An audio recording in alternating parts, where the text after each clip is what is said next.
All right, we are live on this Friday night. It's Lions week. The the the I don't know what to say about their fans right now. I can't. Their fans are frustrating me right now.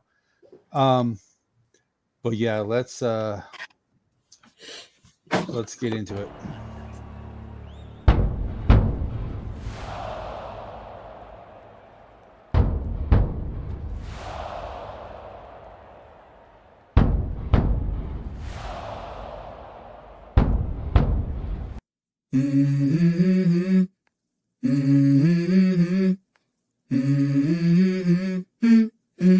Let's go. I wake up to a little bit of drool on my pillow, feel like it's gonna be a bad day. Yeah, I'm tired of shit, and the coffee ain't hit yet, damn, ain't that great.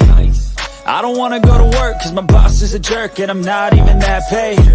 I need a change in my life, cause I don't feel alive, and there's nothing that makes me happy. Hold my beer for a minute, I'm about to quit my job, cash in for a ticket. I'm going on a trip and I don't plan to visit. I'm gonna stay there till I feel like I'm winning, and this is just the beginning. I need a big change, help me feel like living. I need a big swing, home runs I'm hitting, and I'll never look back. Yogi's got to update that. They got to get rid of that Kirk Cousins. Yeah, what the hell? It's got nothing but Kirk Cousins highlights on there. What the hell? Well, didn't look like highlights to me. True. It was that, that 4th and 3 pass to TJ Hawkinson's on there strong. And then that incomplete that he threw behind JJ Jefferson at the giant. I know. I just happened to see that play the other day. Yeah. And I was just kind of like, oh my God. So nobody's picking the Vikings to win. So that's fine. Good. That's good. Yeah, but, that's hey, fine. If you ain't with us now, you ain't with us. Don't be don't be hopping on our bandwagon when they win Sunday. Nope. And remember, the is full. The media are nothing but dick riders, and Dan Campbell with his stupid ass comments and shit gives them something to talk about. And the fact that the Lions are playing pretty good gives them something to talk about. But you know what? If they don't want to talk about it, it's fine. I don't know what they're. Who also whooped the Cowboys? The Saints. Are the Saints good? Oh God! Well, Sarah, I brought that up. Well, though the Lions did it in a different way. That's what they say. How so? Who told you that? A Lions fan? No, just no. Actually, another Viking content creator. Did what a different way? Annoy people? No, how the Lions beat the Saints. They beat them in a different way. No, I love how arrogant the media is. Like, oh, the Vikings need to beat the Lions to prove they're real. I'm like, who the fuck? No, the Vikings ain't got to prove a goddamn thing to nobody that they're for real.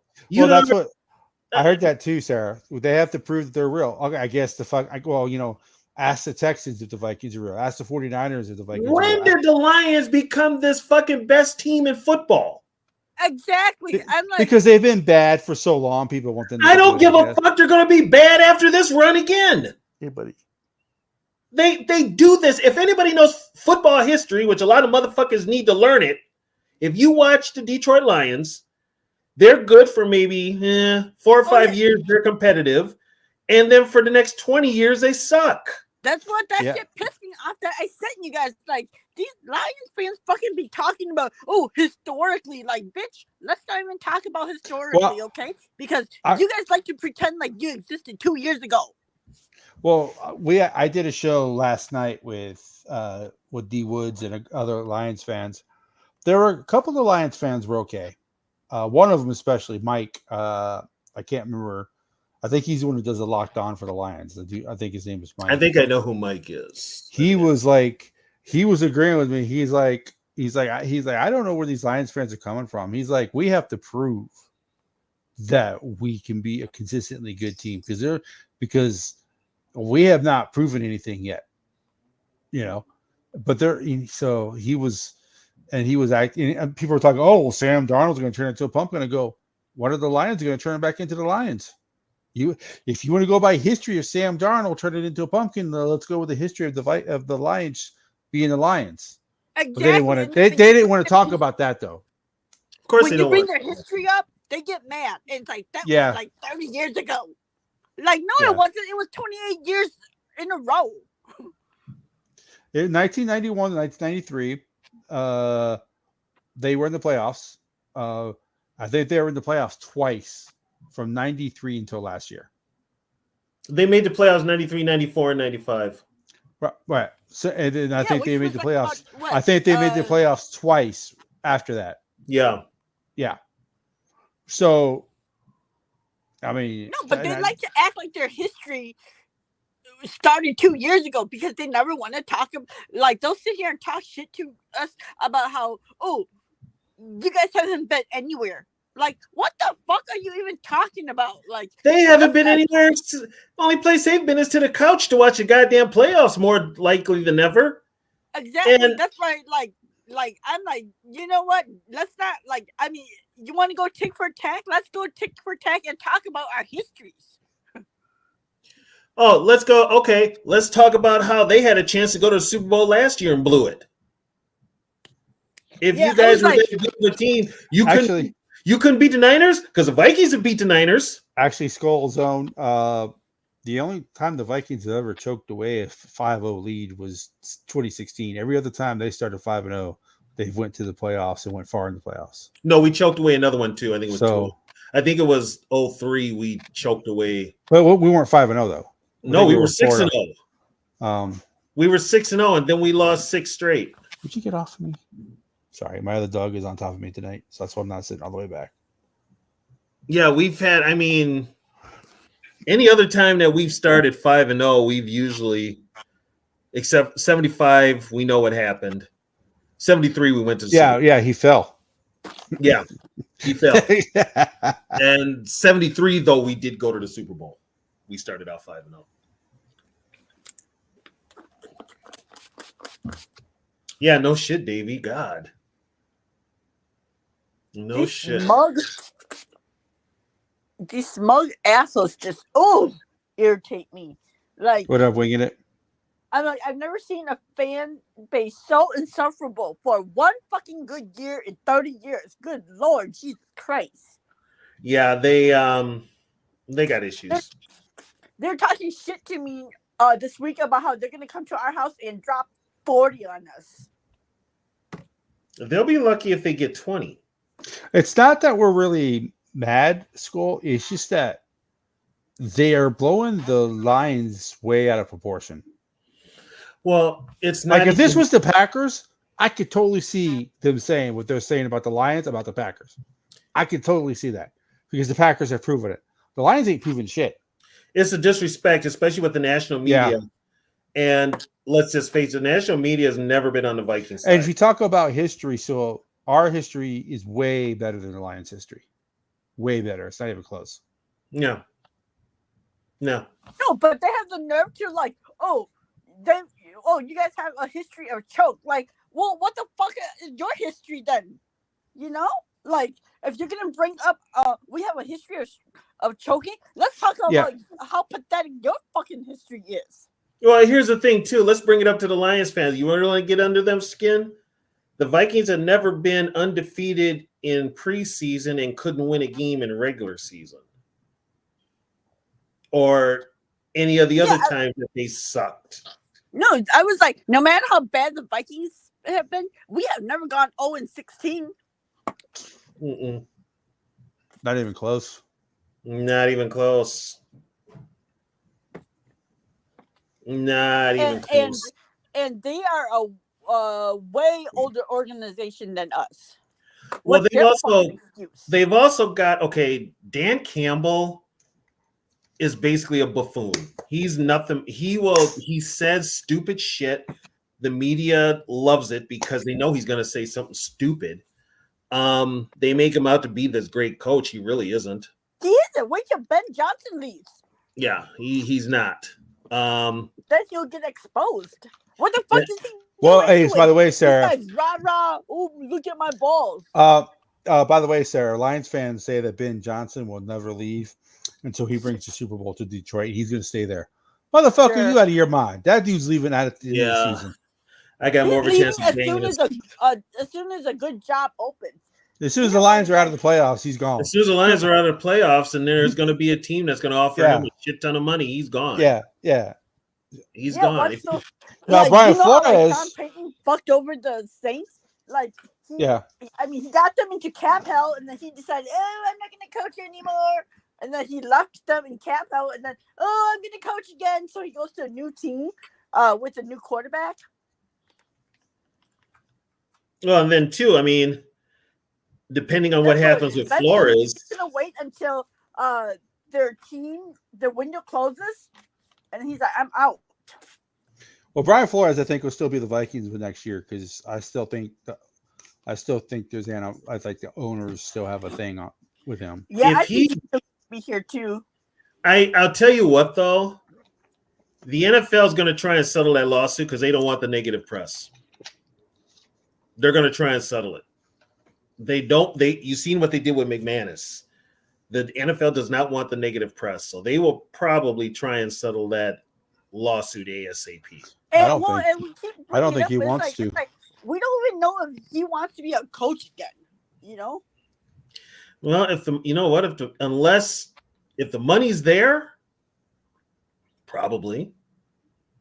I mean, if the money's there, he most likely, and it depends on the situation too. I can't think of a team right now that I would be willing to just uproot everything from what I've built here. Especially if, and he can look at the owner to see what kind of owner he's going to be dealing with. He's got to see the front office. I think after dealing with Miami's front office, that's going to be a big thing with him. Well, and I think he's seen how like other organizations work, and because he and the GM didn't get along and whatnot, he didn't want freaking Tua, and yet he didn't want Tua. That was coming from Stephen Ross. Yeah, and yet the owner and the GM drafted a quarterback he didn't want anyway. So what do you expect? Yeah, and here's another thing too. Tua went out there and bashed him.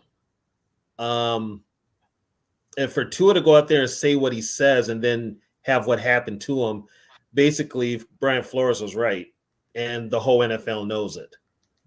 So there's going to be a team that's going to offer him a king's ransom to be the head coach. Yeah, but like I said, I mean, it depends who too, because I think with his second time around, he's going to be picky. He's not going to just go to any organization. Like, I mean, he's not going to, but I mean, if he can put together the staff he wants and everything, and plus the NFL wants more black head coaches. Yeah, I just don't think they want him as a head coach. They want him as a head coach because they want to avoid the bullshit with the lawsuit. The NFL's all about image. I don't know if Brian Flores is going to settle. I think out of principle. And this is where Flores could drag it out.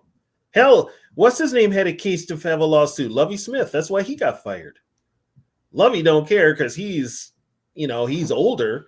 Yeah. But I mean, Lovie, here's the thing. Lovie did the Texans a favor by winning that last game because then they got C.J. Stroud. So if anything, they should be thanking him. They could have Bryce Young. Look at it like Flo wouldn't even lose for Ross, so why would he settle for the NFL? What's that? I said Flo wouldn't even lose for Stephen Ross, so why would he settle with the NFL? It looks like he's doing this based on his convictions. Yeah, but the NFL will settle because they don't. It's not about Flores. It's about the NFL. Flores will settle. If it gets dragged out, put it this way, if it gets dragged out in court, then Flores can kiss whatever head coaching job he had goodbye. The NFL's they're gonna want to settle because the NFL does not want the negative media. The NFL's already got their hands full with what's going on with Jay-Z. So, and they're going through some shit with Jay-Z. Yeah, Jay-Z's part is the one that's head of entertainment with the NFL. He's got that deal with the NFL to do the Super Bowls, right? That's why they're all rappers doing halftime shows. Yeah. Oh. That's Jay-Z's got that deal. Yep. Give me a good rock and roll halftime show, please. Tired of this rap shit. Bad rap too. Oh, mumble rap? You don't like mumble rap? Come on. I like the halftime show when they had SoFi. I'm not watching the halftime show this year. It's Kendrick Lamar. It's Kendrick Lamar. I ain't watching either. Yeah, I'm not watching it either. That's why it's nobody ever. So we'll see what happens. But here's another thing too. The Wolves are going to have to come off some money for both him, and they're going to have to figure out something for KOC too. Not to mention, Quasi's up for a extension too. Well, the good thing is there's a salary cap for owners, for coaches. I mean, so there is. No, I said there is no salary cap for owners. No, there isn't. So you can pay them whatever you want. Yep. Oh, hang on, guys. I'll be right back. Okie dokes. Yeah. I think we have the same coaching staff next year. I think so too.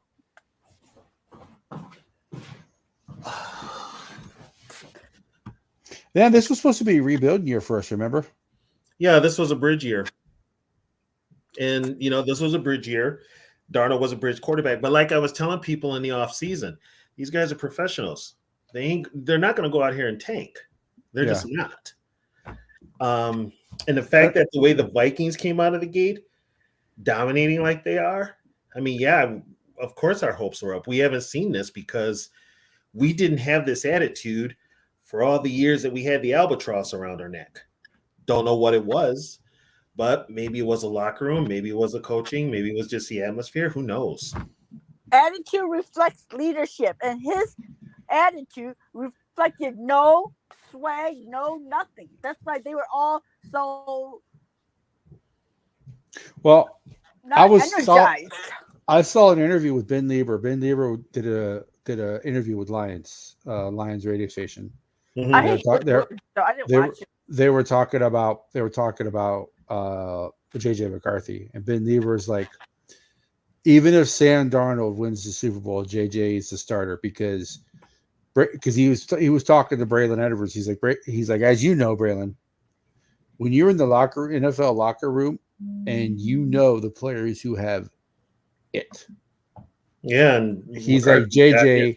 He's like JJ has it, and he oozes it. Yeah, and he's like, and Braylon's like, yeah. He's like, I know. I saw that when he was at Michigan. He's like, the kid has it. So they said even if Sam Darnold wins the Super Bowl, that Ben Lieber was pretty much saying JJ's a starter, even if Darnold wins the Super Bowl, which because the Vikings aren't going to sign him to a huge contract. No, and they shouldn't. Yeah.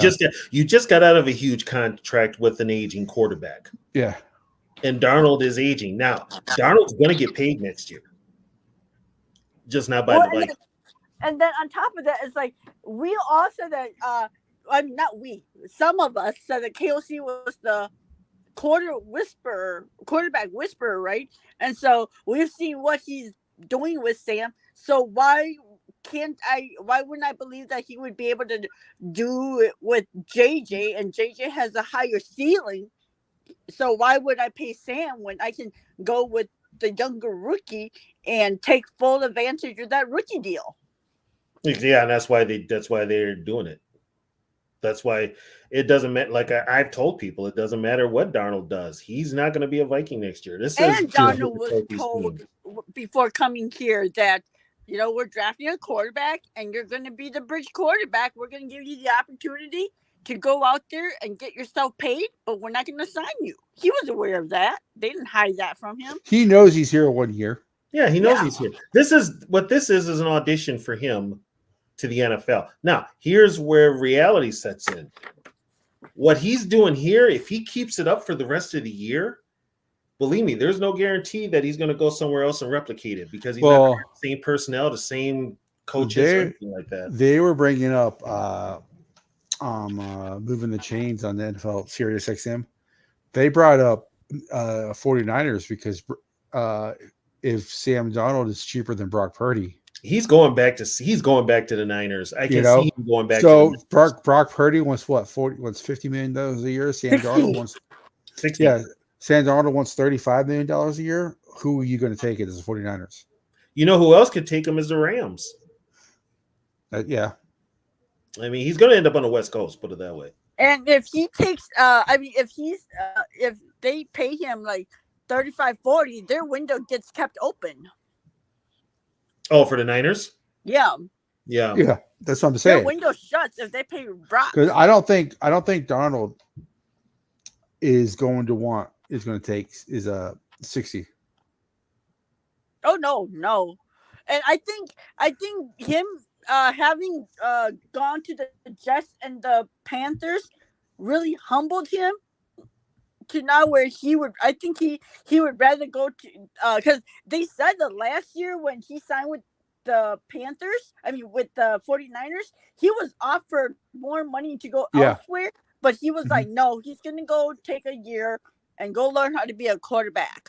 Yeah, they said they wouldn't say what team, but he definitely took less to go to San Francisco last year to be a backup and learn how to play the position, which shows the maturity. Yeah. Well, plus he wanted to go somewhere with an offensive coach. I mean, he was in dysfunctional organizations. He just was. I think Minnesota is probably the first pro organization he's been in that's stable. Right. And someone else was saying, what if this is Sam Darnold? The Sam Darnold that the Vikings have? Yeah. What if this is Sam Darnold and it is just if this is a Sam Darnold, what does that say about the Jets and Panthers? Well, you look at the Jets and the Panthers. You don't have to even ask. So they've done this to Geno, to Darnold, to Wilson. I wouldn't be surprised if Zach Wilson. Like shit. I wouldn't be surprised if Zach Wilson looks better for whatever team he plays for now. I'm not sure what team it is, but is Zach still in the league? Yeah, he's a backup. He's the backup to Bo Picks.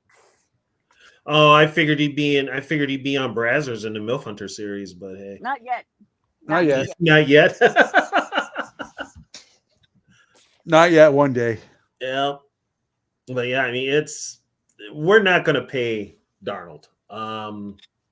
And Vikings fans need to get over it because I see these crazy Vikings fans like, why would we let Sam go and go with JJ? That's just dumb. If Sam is like, I'll tell you what, there is a lot of JJ hate up here.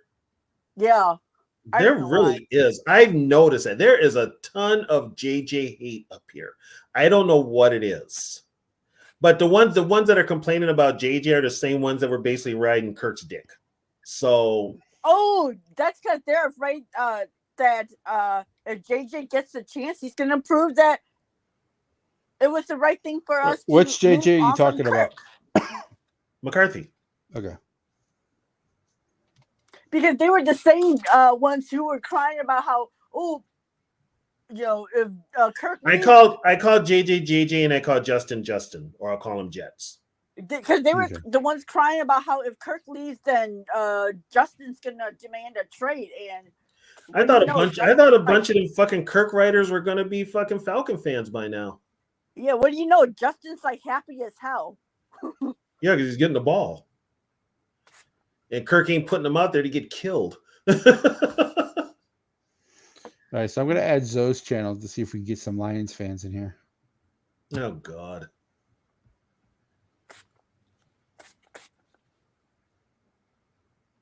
Don't get into fights. Oh, I got Sarah. You saw me Thursday. I tried to be nice. I can't guarantee I'll be nice. First time one of them started talking. I'm going to be nice because I've been calling them pheasants. Well, and the first time one of them tried to bring up some history, damn well I'm not going to be nice. Hell no, homie, don't play that. Well, he looks like a short-haired Viking, maybe. Who, Sam? Yeah. Van Ginkel looks more like a Viking. Well, Hawkinson looks. Yeah, both of them. Because Hawkinson has that beard. You know what Van Ginkel looks like? Do you remember this? Remember, I think it was Hellboy. Hellboy, was it one? I think it might have been Hellboy 2. No, it was Hellboy 1. The Prince. with the Golden Army. Oh yeah. Yeah, that's what Van Ginkel looks like. But yeah, but yeah, we had a conversation with some Lions fans last night, and some of them were okay, but some of them are the typical delusional Lions Retarded fans. asshole. Yeah. No, So, they are so arrogant that they think that losing Hutch is not a big deal, that they don't need him. well, according to someone, Stop. I think it was ESPN. I think they said that the Lions are, if a team can sustain a loss of the caliber of Hayden Hutchinson, it's the Lions, is because their offense is so good. But their offense has played one good defense this year. They scored 16 points. Exactly. No, these national media, I don't know why, like, they just love dick riding these pheasants. Because they did the same thing with the Saints back in the day. They like a feel good story, and they figured Detroit's a feel good story. That's and with the national media, there's always a flavor of the month. So for those of you who are watching on Zoe's channel, Zoe will be joining us. He's just got some stuff he has to do, but he will be joining us. Hey, out, out. Oops, someone's doggy's being bad tonight. Out. Sound like me with my dog, Sarah. That's usually me. Come here. I wonder if it's the dog and not the neighbor. I wonder if the dog stole her food. No, she went under my bed. Oh. Like underneath the bed frame. Well, did she poop underneath there? Because that would be really bad. No, I don't think so, because it's too small for her to stand. But she went underneath there, and sometimes I sew and the needle, the pins fall underneath it. Oh, you got to get her out from under there if that's the case. Yeah, that's why I was like, "Oh no!" Yeah, we got a mattress on our floor, so No, I have a platform. When you're moving and you're tired, you set your bed up. You throw the bottom mattress on the floor, the top mattress on top of it. You make it go to bed, and then you just never get around to putting the bed frame on. Yeah, I have a platform bed, so it's like raised up like about 2-3 inches, so she can fit under there because she's small. Yeah. Oh, okay. Well, my puppies ain't small, but yeah, yeah. Like I said, the show we had last night was actually pretty good. It was pretty productive. Like I said, I think it was 4 Vikings fans, 4 Lions fans. Okay. One of the Lions fans was really down to earth, understanding where the Lions are in history.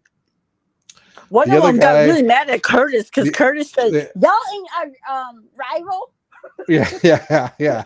Well, they're not our rival. And then the other one got a little uppity, but he was mostly okay. But the other two, yeah. I can't remember what they said. I said you guys have been bad for so long that you guys don't have rivals. I said you may think that you have a rival. You may say, hey, the Packers are our rival. I guarantee you ask a Packer fan if you're their rival, they'll tell you no, you're an opponent. You're a divisional opponent. Yeah, you're a divisional opponent. You ain't nobody's rival. Yeah. So you may think you have a rival. They can't even be the University of Michigan's rival. So you may think that you in your mind may have rivals for you, but no, you're nobody's rival. He got so heated when I told him that. Yeah, he was like, "How condescending are you?" That ain't condescension. That's the goddamn truth. God, I would have been lucky you were there, Curtis. If I had been on that motherfucker. Well, the guy, the Lions fan who was down to earth, Mike, he's like, I ain't got a problem with what you said. It's the truth. It is the truth. Anybody that knows it's the truth. Sure. I told him, I say, if you guys do it this year and you guys sustain the success next year, then people can start considering you rivals. The problem is we've seen this with y'all before. We've seen you guys go on a good 2 to 3 year run, and then that's it. You go back to being We've seen this story. Yeah. We've seen this story. Yeah. This is if you've especially with me, this is nothing new. This happens every decade. Put it that way. No, not. I wouldn't say every decade. Every 3 decades. Yeah, because you had the 60s where they won. You had the 50s where they won those championships before the right? Didn't they win before the 57? Yeah. So then you have 90, right? And then They were good. They were good in the early part. Here's where they get good.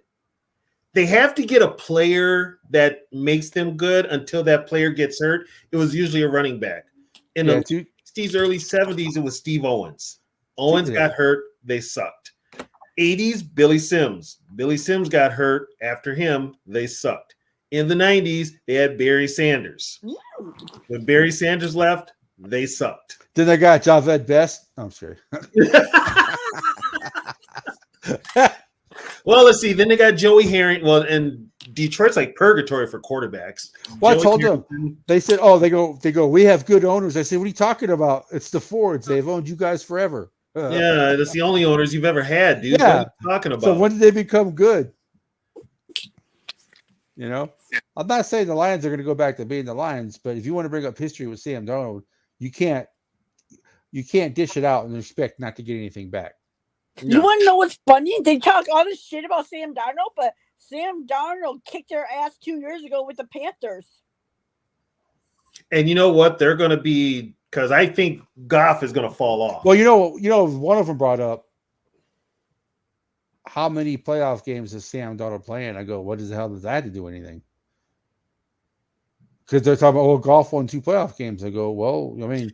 Okay, and how many big games did Goff choke in besides the Super Bowl and last year's championship? And I'm like, well, I said, and I'm like, yeah, but we don't know what people will do until they actually get to the playoffs. Yeah. So Sam Darnold could be a cold-blooded killer. We don't know. Yeah, I think Two-Tone was there. I think he saw how uppity they got. Yeah, you're good thing you were there, Catch. I'd have caught somebody a motherfucking. Oh, I got heated. The ones who were like not saying it, like the ones who were being nice, I didn't go at them, but I didn't get personal. The first one that would have came at me sideways, his name, he wouldn't have had a name. It would have been no good, dirty son of a bitch motherfucker. That'd have been his name. And I'd have told him to learn some goddamn history. Well, like I said, when I brought up the history, they kind of got pissed. Yeah, because they like to pretend like they existed 2 years ago. I'll bet you anything. If you ask a Detroit Lion fan now, what was the name of their team before they became the Detroit Lions, they never know it. Well, I told him, I said, and I actually did give. I think his name is Mike, the guy who was a real Lions fan. I said, hey, I guarantee you that he agreed with me this. I said, I guarantee you all these Lion fans that are talking all this mess and all this gibberish are bandwagon Lion fans. I said the true Lion fans, the ones that have been there who have never left the Lions, ain't talking because they know what the Lions are. Yeah, they ain't. And he's like, yeah, I have noticed that we do have a lot of bandwagon fans. No, it's the young ones who didn't go through what the Lions have gone through for 60 years. That's very true. That's very true. Like our some of our young people haven't gone to. Yeah, our fan base has got some idiots too. Especially the ones that they just hate JJ McCarthy. I don't know why. Because they're Ohio State fans. Appreciate it, Barbara. I tried my best. Zoe went after them, but Zoe went after them a different way. They're all crying about how. Did you put the link up, Catch? What do you mean? Did you put the link up? Oh, for people to join? Yeah. Well, I guess it's like a 30 minutes. Because I usually like to talk a little bit before I let people on. But yeah, I can put the link out. I mean, we can still talk over them. Sounds like Sarah's spraying plants or something with a spray bottle. am. I'm spraying something. Oh, Jesus. It's Febreze. She killed somebody last night. She used to cover the smell. Yeah, a Lions fan got all uppity in her face last night, so she had to make an example of. Oh no, I would never leave the evidence in my house. It would be outside. Well, that's what I'm saying. You're doing the Febreze to cover the smell from taking it from inside to outside. All of a sudden, the neighbor's house is getting raided. And neighbor's like, "How'd that body get here?" Tonight at 10, Tonight at 10, an out-of-town Lions fan was found. And what the hell's that Lions jersey doing on it?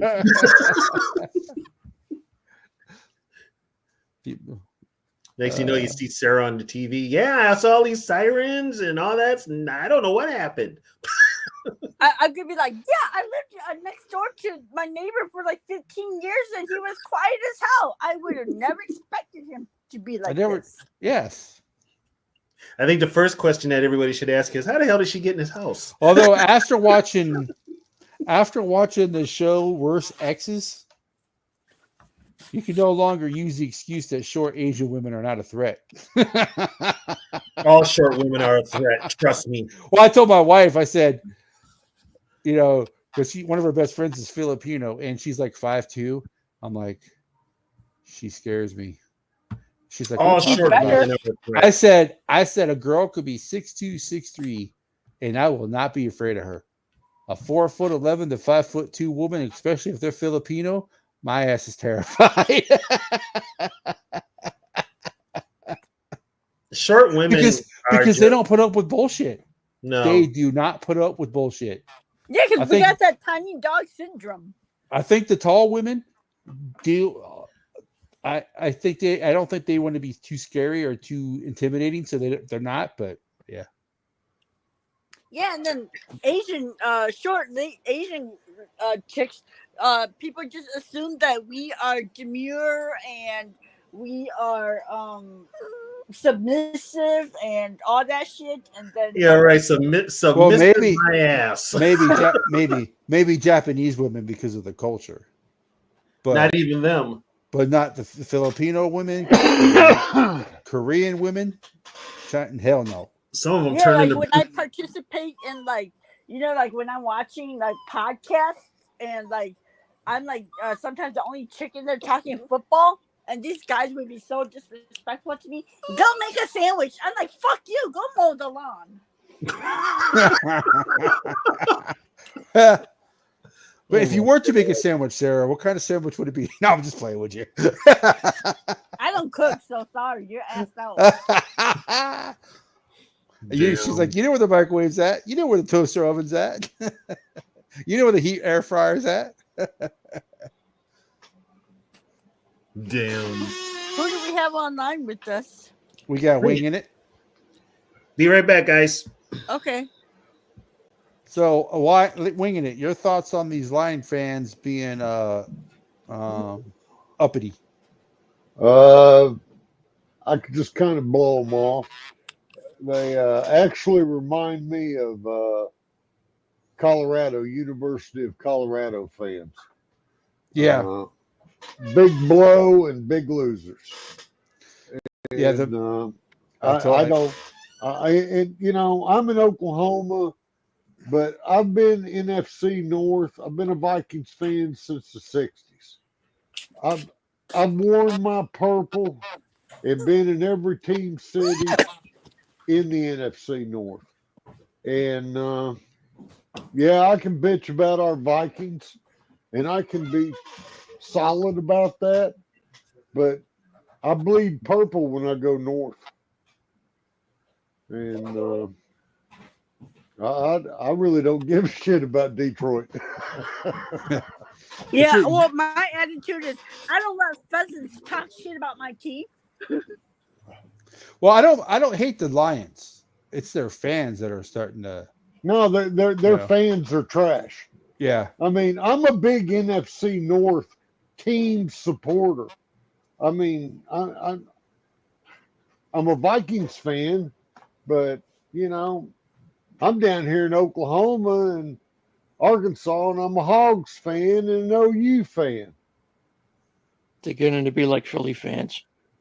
How did know, you become a Vikings By the way, fan? your Sooners are going to lose winging it. Yeah, I know the Sooners suck, and believe it or not, they play my team, so my team's not How very did you good either. become a Vikings fan since you're in Oklahoma? There's a lot of Vikings fans in Oklahoma. The Vikings used to come to the University of Tulsa back before camps were unregulated. Oh. So Yeah. they used to come down to Tulsa, to the University of Tulsa, year round. My for uncle, camps. my uncle was stationed at the Air Force Base in Oklahoma in Altus. I was shocked how many Viking fans I saw when I was in Oklahoma. There's an S ton of Green Bay fans here. Matter of fact, there's more Green Bay fans than Vikings fans. I think Chicago, Green Bay, and Minnesota are the top. Well, teams back in the day, when the Vikings made the playoffs, they didn't practice in the Twin Cities. They came to Tulsa. They went to Tulsa. They came to Tulsa. Yeah. They went to Tulsa to practice. They came to Tulsa in the year round. Yeah. Anytime they could, before there were camp rules, they came to the University of Tulsa, TU. And they did their camps there, and they did special teams camps, quarterback camps, line camps. They did them all here. But see, that was back before the NFL regulated everything. Yeah. Once the NFL got regulated, it just ruined everything. And so that was back in the pre-dome days when they came to Tulsa. So there's a lot of us Vikings fans in Tulsa, and we're hardcore, and we even travel to the Twin Cities. Now, me and TB kind of had words the other night because I've seen Minneapolis go downhill. So I probably won't be back there again. But there's hardcore Vikings fans, and man, when it gets in your soul, it's hard to get rid of it. You can't get rid of it. When you just for the record, wing it, Minneapolis is not as bad as everybody makes it out to be. I've been there, buddy. It's went way downhill in the last 20 years. I'm living in it. Well, I used to work there, go there, be a whole part of it. St. Paul was like Hot Springs in Arkansas. It was this other little cool thing hung out here. Unless you didn't know about it, you didn't know. Oh, about St. Paul? Yeah. Everybody knew about St. Paul. Well, not like you think they know. Well, I mean, Minneapolis is better than St. Paul. Minneapolis it's the Twin Cities, but Minneapolis is the major hub. Yeah, we know that. Yeah. Everybody knows that.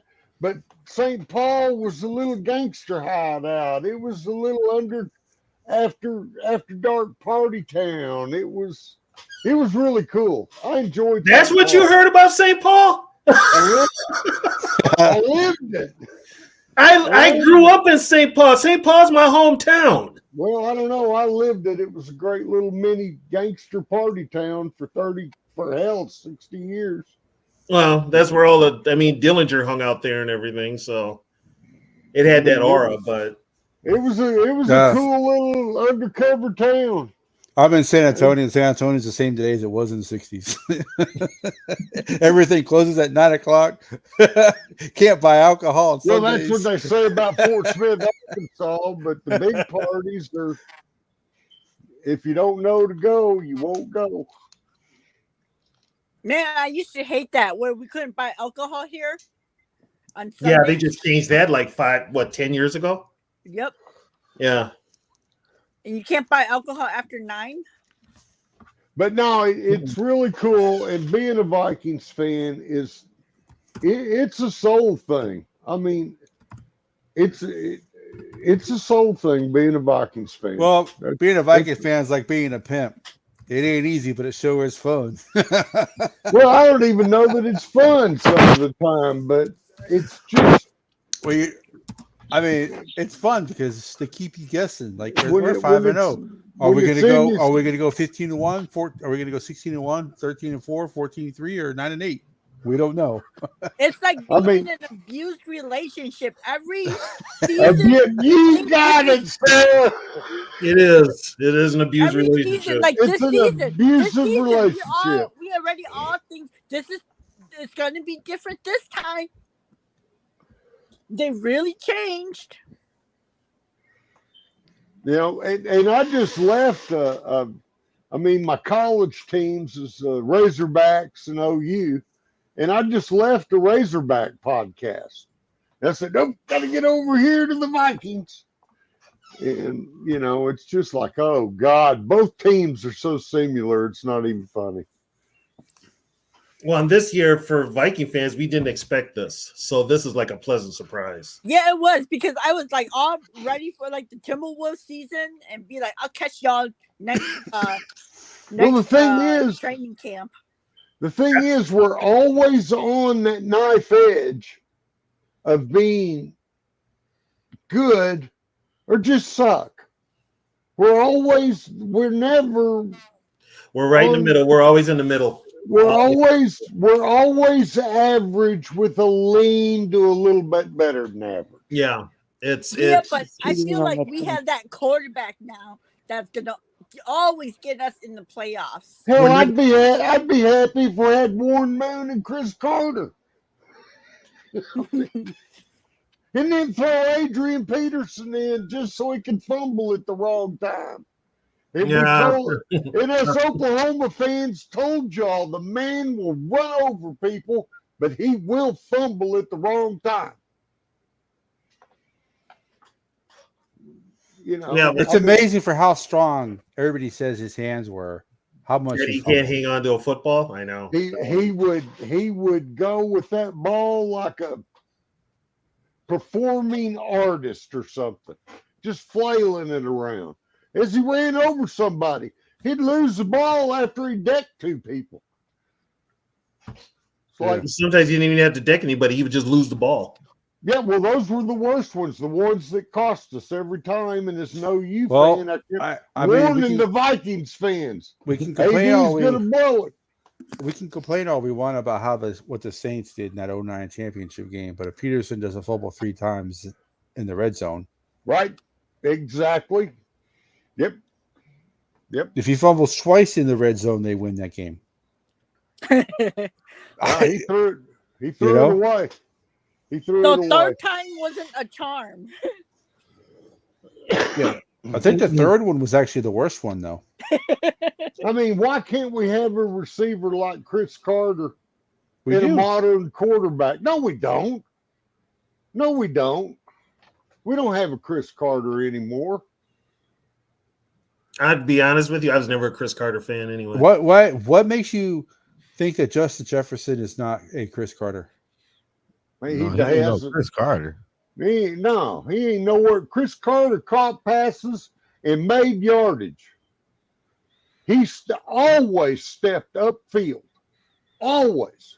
Well, he did touchdown passes. Well, I understand Chris Carter was great and all that, but I'm just saying Chris Carter is not. Yes, Chris Carter had to catch everything because he wasn't dynamic like Justin Jefferson. Dynamic and foo-foo don't mean nothing. But well, Justin Jefferson, it's not like Justin Jefferson drops a lot of passes. I mean, we all know Chris Carter had probably the best hands ever. We're not going to disagree with that. Well, I mean, okay, then why argue at all?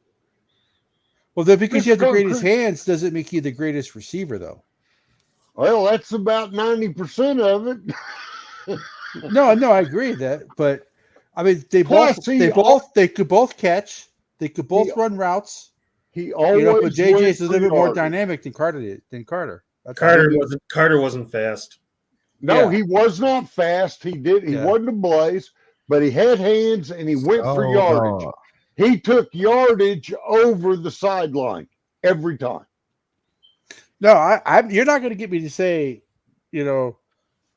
as it stands right now, is Chris Carter a better Viking receiver than Justin Jefferson? Yes, because he played for the Vikings longer and he did.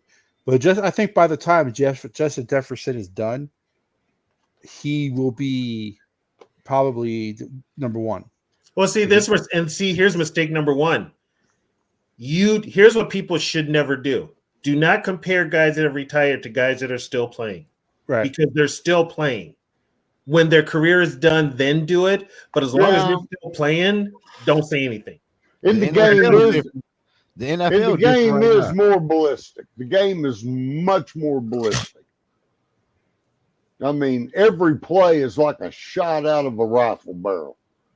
It's so much more ballistic than it used to be. Well, it was actually more dangerous when Carter played than when it was more dangerous because defense you could hit them. Yeah, I agree with that, but the game is just quicker and more ballistic. What's good, my boy? It's quicker. It ain't more physical, but it's more quicker. Yeah, matter of fact, they're taking the physical out of it, and that's what they want to do. I'm using the word ballistic. Yeah, ballistic. I know what you said. I know exactly what you said. And they've taken some of the physicality out of the game. And why do Lions fans keep saying that Carlton Davis is the Jefferson stopper? Like, last year when we played the Bucs, didn't Jefferson put up 150 yards on his ass? Yeah, he did. That's right. I'm like, how is he the Jefferson killer? Jefferson put up 150 yards. Justin Jefferson has played. What did they say? Justin Jefferson has played 8 games against the Lions. Yeah, he has over 1,100 yards receiving and like 8 touchdowns. He averages 103 yards a game against the Lions. Yep. Yeah, which is the most in history. Yeah, so I don't know what Lions fans are just delusional. I was like, no one's scared of Carlton Davis, and if Carlton Davis don't play, you're gonna sit there and tell me that your 2 rookies are gonna stop JJ? Get the fuck out of here! They're forcing Davis to play. He's gonna play. Man, one of their linemen's not playing. He's out for sure. That's Zeitler. The last injury report I saw, they all were full participants in practice. Zeitler's out. When did that must have Zeitler's been out. Yeah, Zeitler's out. Well, for the Vikings, Cashman is listed as out, and Evans are out. But no one cares about Evans. No. He should be out. It looks like Jones is going to play. Jones is going to play. I think Hawk is playing too. They're just not saying it. I'd almost wait and play Hawk till after the Rams. I think Reisner is playing too. Oh, well, Davey, if you ever get your Wi-Fi fixed, we'll send you another. Well, put it this way: they will put Reisner out there. Reisner's not a good run blocker. That's one thing. Try resetting your modem, Davey. Sometimes that'll fix I think all of them are playing because they know how important this game is. You gotta push Ed Ingram because. But I just don't think they're saying it so that for gamesmanship. Well, he was listed as questionable. Who? Hawkinson. Hawkinson, Reisner, and Jones were all questionable. Yeah. Hey, I got a question. Zoe, what do you think about this game? You ain't said a word, brother. What's your gut telling you? Man, honestly though, for real, it's gonna be a good game. I think now he's getting serious. Here we go. We need Zoe in the game, brother. We need to bring Zoe in. Hey, Wink, I think the Vikings win for real because I think our defense is going to slow down the Lions' offense a little bit, and I don't think the Lions' defense is going to slow down our offense because I don't think they're going to have no pass rush, and when they blitz, it's going to kill them. You think, brother? Yeah, I think so. Because their corner is okay. Like they number 1 corner not even playing tomorrow. Sunday. That secondary is bad. And they do man-to-man coverage. Well, they're going man. Like they're talking about how great the secondary has improved. I'm like, how the fuck have they improved? No, they do. But they secondary. Here we go. All right. Okay, everybody. He's a respectful Lion fan. He's not one of the crazy ones. Okay. So we got What up, Doe? What up, Doe? What my up? boy. What up, Hey, D? listen, I heard Doe. I said, oh, heck, what up, Doe? Hey, What what's up, with you, Eric? my boy? Hey, I've seen your Hold on. takes. You're not one of the crazy ones, man. Hey, hey man, you going crazy on You've been YouTube begging too, for bro. a pass rusher for like 2 seasons now, huh, Derek? Say that again. I said you've been begging for another pass rusher for like 2 seasons now. Yeah. And this is the reason why. This is And the now we reason down why. one. Yep. Yeah. Yeah. So okay. So Carlton Davis is not out. He's not out. Oh, he Yeah. ain't. Yeah, he's No, not he's out. playing. He's questionable, so he's leaning toward playing. So I don't know who's gonna be on JJ, but he went off. He go off every time. You know what I'm saying? So I don't know how we gonna get to Sam. I mean, I really don't know, man. So Dan Campbell is like basically pass rush by committee, and I don't know if that's gonna work. I mean, we pounded the table for Crosby or I mean, whoever they trying to throw out there. If the Browns willing to get rid of Garrett, you know what's funny is I was kind of making fun of Van Ginkel like halfway through the season of last year. And then as the free agency hit, I'm like, hey, holla at AVG. And so we ain't do nothing, bro. We signed Marcus Davenport, y'all old friend, and that fool. He was never our friend. Hey, his name. You guys can have our nickname. It's Davenpoop. Yeah, you know what, man? I was heated when we signed him, and then I was upset when he got hurt too. But then I saw they should have knew that was going to happen though, because he was hurt with us. Yeah, you know what? He was hurt with the Saints. I forgot the dude's name, man. The tackle for the Cardinals, bro. Like judo chopped his elbow and jacked him up. But I didn't expect him to be healthy anyway. But I mean, y'all gonna be a real test, bro. Like this is the first. Whoever wins this game is like in first. You know what I'm saying? Like after this game. So you know the Lions fans thought we was just gonna run it back, and I'm like, every team is getting better. We got to get better. The defensive line didn't get that much better and lost. We lost Hutch now. And now we going to be behind it, bro. Like, I don't know what Aaron Glenn going to scheme to get to y'all, but we going to see. Don't be surprised if the Vikings run the ball on y'all. Would not shock me. Okay. Is Jones back? Is he back?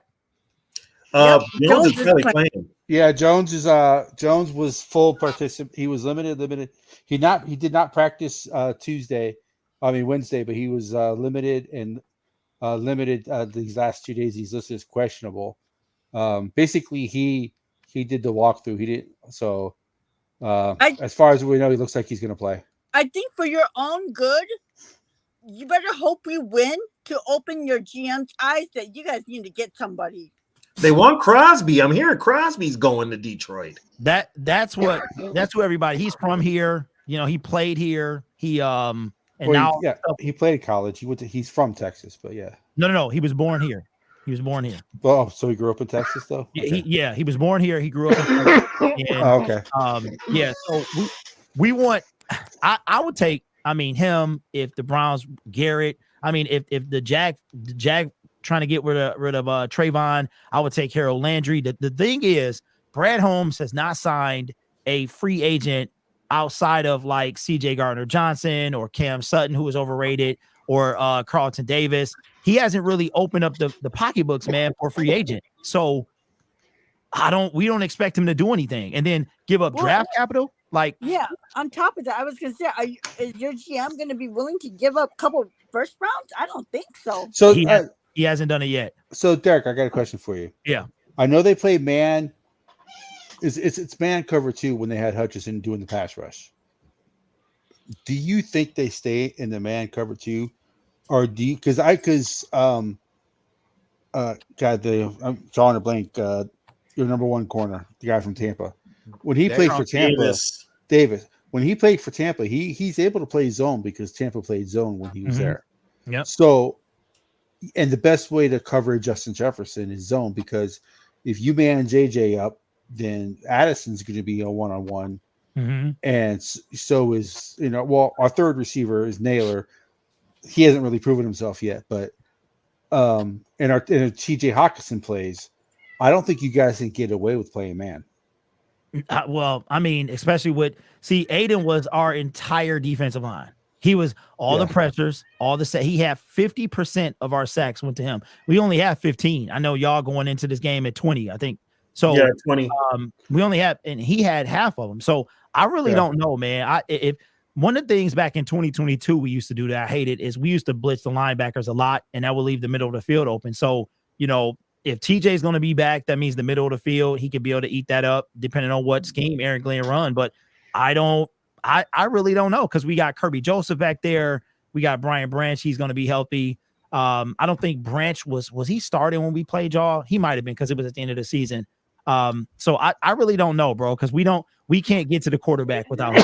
I think it's naive of you guys to think that losing Aiden Hutchinson is not going to be that big of a deal. You know, I think what it is, you know, I've been battling with my own fan base about how this dude was a massive part of our not only our defensive line, but the defense as a whole. And they think that, see, we got a little taste of winning and we think we a dynasty. And I'm telling them, like, we have to win one first. You know, I think Brad blew it last year, not trading for somebody at the trade deadline. They know this. I said we had an opportunity last year, at least, to get to the Super Bowl. He didn't do anything. He didn't make any free agency moves, and now we're here. And now this guy was on pace to be defensive player of the year. If he would have kept this pace up. And now we don't have him. We don't have Davenport. We don't have anybody. Derek Barnes is out. We have nobody. So Derek, I wanted to bring this up because you're a real Lions fan. As a Viking fan, lifelong Viking fan. Okay. I've read this book before with the Lions. Yeah. We've all seen this. Yeah, book. They've had those years where they were contenders. They've had those years where they were good, but then the drop off is just drastic. So when I hear these current Lion fans talking all this BS about, oh, they're better than, I'm like, you motherfuckers need to learn some history and sit your ass down. Yeah, Derek. I went on Woodward for some reason, because did you call in? Did you? No, I was in the chat. Oh, and they actually commented on one of my chats. But okay, I was told by a Lions fan that we have to beat you guys for us to have a seat at the table. And I'm like, oh my God. Are you talking about the table that you guys have only been at once since 1993, and the Vikings are regularly at? I said you guys finally graduated from the kiddie table to the adult table. Why are you guys trying to act like you're the gatekeeper of the adult? Another thing that pissed them off too, Derek, I was on another Lions show last night, was that the Lions fans, I don't know, you consider our teams in the division rivals, right? I mean, yeah, because we in the same division, right. So I thought it was like. But you guys, if you ask a Viking fan, a Bear fan, and a Packer fan, none of them will say you guys are a rival. That pissed them off too. That's just being honest. But I'm just being honest. Yeah, that is TB. That's honest. You know, that's just being honest. And there was a couple old school Lion fans in there, like you. Yeah, the old school Lion fans, like, yeah, I can see that. So I think it's your bandwagon fans that are ruining the quote unquote Lions fan image. It's Green Bay and Minnesota and Detroit and Chicago. I mean, well, and also the national media is hyping you guys big time too. Yeah. Well, I got some theories about, I think the storylines this year are all about Mahomes and who can dethrone the Chiefs. That's the whole thing that I think is happening. Yeah. And I'm wondering who from the NFC is going to come out and do that.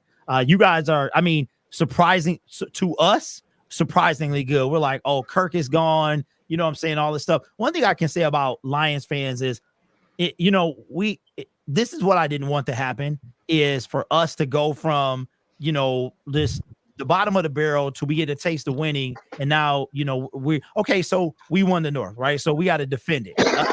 Outside of that, we almost made it to the Super Bowl and we didn't get there. So we still got work to do. But I'm just like, to me, we don't have a reason to be as arrogant as some of them are being. And I tell them, that championship game was a major collapse.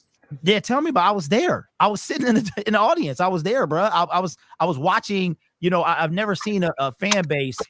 These guys were quiet. I'm talking about quiet. You could hear Lions fans across Levi Stadium, And then once they start coming back, it was just over after that. And you could just feel the fan base start coming alive. I had people talking junk to me, man. It was the people, I was in the 400, so they spewing stuff, liquid everywhere, man, and getting in people's face. It was women bumping me and getting in my face, man. And I was just like, I even had I had a girl, because my wife didn't go, and it was this Lions fan sitting like a row ahead of me, and this dude yelled out, and he just said something, and I turned around, I was like, who said that? And she was like, no, we're not gonna do that today. And I needed her at that moment, bro, because they had just risen from nothing and just start talking all of this mess, you know what I'm saying? And I was like, I never want us to become like that, because I see the post about how nobody likes us, and I'm like, we can't be that. We haven't won anything. We still got to win something. And that's not who Detroiters are, man. We not that type of people. So the sad thing is, all the fan bases have them.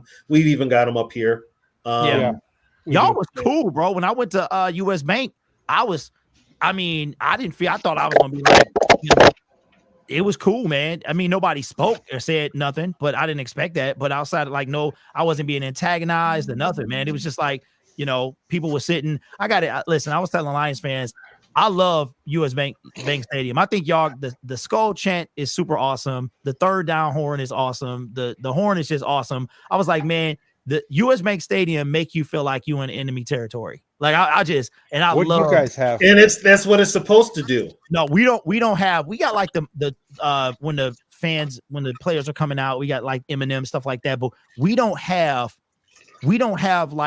not, the stadium itself and the way we are is not aggressive. We just loud. We don't have any type of shtick or any type of thing that you can be like, okay, that's what no roar, no tiger. That's why Dan Campbell wanted a tiger on the sideline, I guess. Let that fool out. Tiger?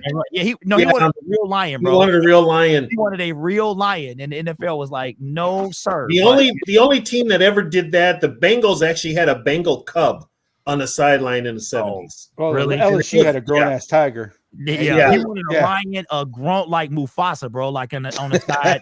No, ain't nobody gonna handle Mufasa on Sunday. Hell no. Man, listen, it's like this. Y'all talk a bunch of junk, we talk a bunch of junk, and we gotta go and we gotta, because I feel like we have to, y'all gonna be a decent opponent, and I feel like people just think we gonna okay, y'all fraudulent and stuff like that, and I'm like, okay, but they've been beating good teams. I've heard that too.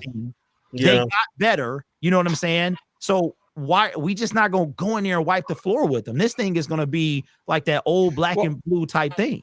Well, Derek, the history of the Vikings and Lions, even when one team is really good and the other team is crappy, the games are always close. Yeah. But it all depends. That year, you guys went 0-16. The team you almost beat that year was the Vikings. Don't remind me. Don't remind me that year, the Vikings are really good. When Dan Orlovsky was your quarterback, the play when he ran out of the end zone. Yeah, that was the 12-10 game. That safety won the game. That's cool. Yeah, but that was also because we had Brad Childress calling the offense. So, I forgot about him.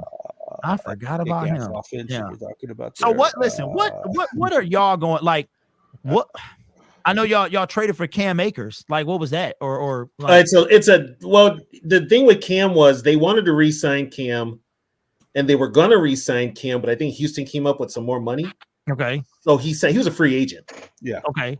So he signed with them. Well, we needed a running. I think Gaskin is the odd man out if he's not gone already. Okay. Miles Gaskin. But see, here's the thing. Akers is coming off of 2 Achilles surgeries. The main reason I think they signed Akers, he knows the playbook. If Jones can't go, Akers does the small stuff that Jones does. Jones chips before he goes out on a pass route. He pass blocks. They did 4 passing plays with Chandler in as a pass blocker against the Jets. Mm-hmm. He allowed two pressures out of the 4 in blocking. So I think that is the main reason why they signed Akers, is because he knows the playbook. He knows the playbook, yeah. And he does the little stuff that that's what makes Aaron Jones so good, is that Aaron Jones can do everything. I think if they had signed Akers, they wouldn't have signed Aaron Jones, because Akers was with KLC in LA. Did y'all hear Zadarius Smith? He trying to come? Yeah, I heard about that. Well, the problem about Zaire Smith is, hey, if you guys give him the second half of the season, we ain't got nothing to worry about because he doesn't play the Thank second you, half. Lefty, for the shout out to my boy Lefty, man. Thank you, Lefty. Lefty making that dough, man. He's dropping dimes on everybody. Shout out to Lefty, man. Lefty dropping that bag when you get on here, man. Okay, so here's one for you guys. Where do you think Myles Garrett ends up? I think he stays in Cleveland. Yeah. They need somebody to bring fans into the stadium. He only. Well, the fans ain't gonna go now because they're moving the team out of Cleveland. So the fans are probably gonna say screw it to a suburb. To a suburb. When they and move, it's gonna be a dome too, right?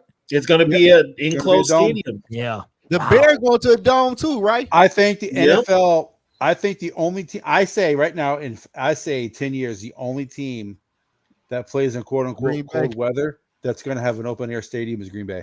The only reason these teams are getting these stadiums is for Super Bowls. Like the No, Chiefs, because Buffalo's new stadium is open stadium. It doesn't have a roof. Yeah, but who the hell wants to have a Super Bowl in Buffalo? It's kind of like it doesn't have like a whole roof, but it does have like the fans and stuff. It's going to be like a soccer stadium. Yeah, the fans are covered. Oh, it's going to be like a soccer stadium. Hey Tony. Hey, don't our ceiling open up in Minnesota? No, it's the doors. We have huge ass doors that open. Yeah, but here's the catch with that, Zoe. The doors have the same rule as a retractable roof, and the NFL rule is if it's 50 degrees or colder, the roof has to be closed. And the doors are the same thing. They'll be open on Sunday though, because we're supposed to be getting like 70 degrees. Yeah. It's a man, heat shout out wave. to Lefty again with another super chat, man. My boy acting bad tonight, man. It's Lions week, man. This is rival week. Got my boy D on here. You know, it's a good week, man. It's a good night. Yeah, I tell you what, man, y'all was in it last year too, and I'm just like, this game gonna be good. I think it's gonna go a long way to kind of what we do over the next couple of weeks. I think what it's gonna do, the spotlight's gonna be on Dan Campbell.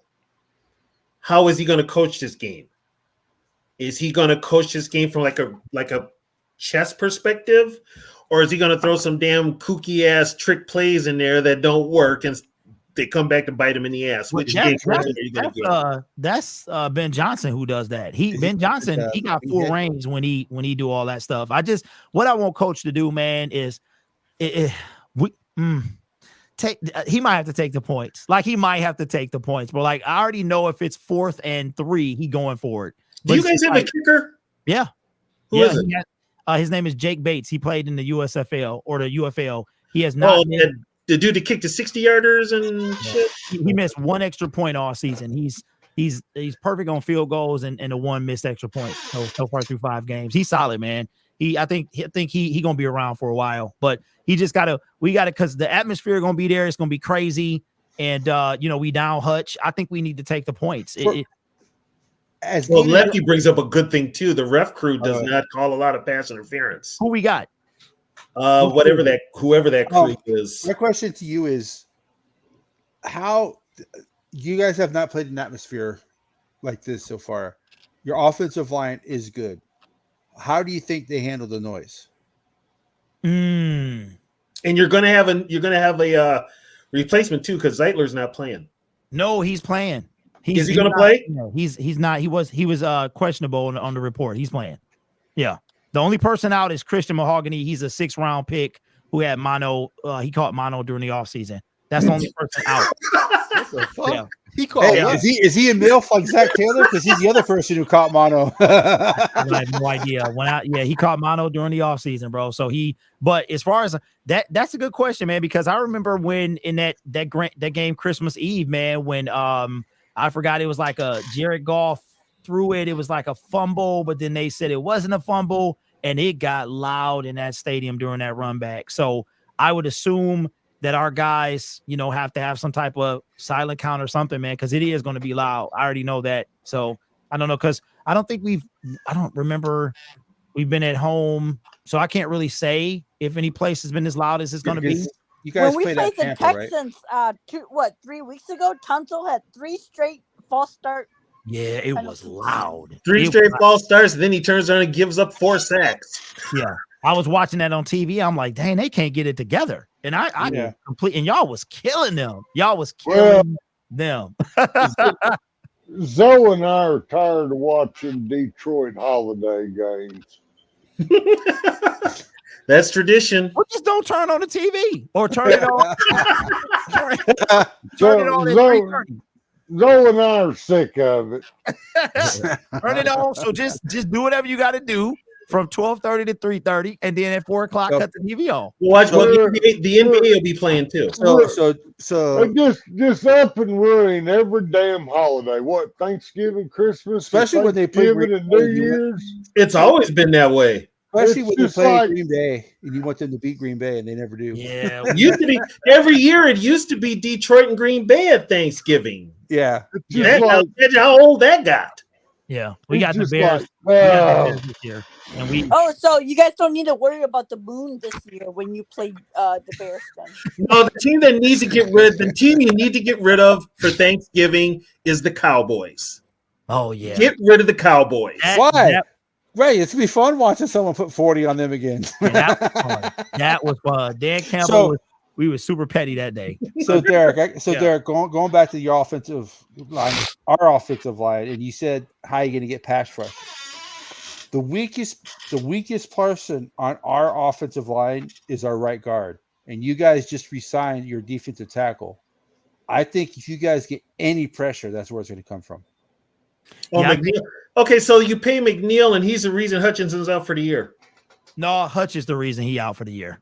I He saw. but he did leg whip him, though. He did Leg- him. Hutchinson is Hutchinson is a matter of fact. Somebody sent me an article about maybe the Lions might have to work on have him clean up his technique because he does his leg because they showed a clip from last season where the same thing happened and it wind up bruising Aleem and that was 100% Hutch, man. The way his leg kind of whipped around, bro, that was all sheer power from him.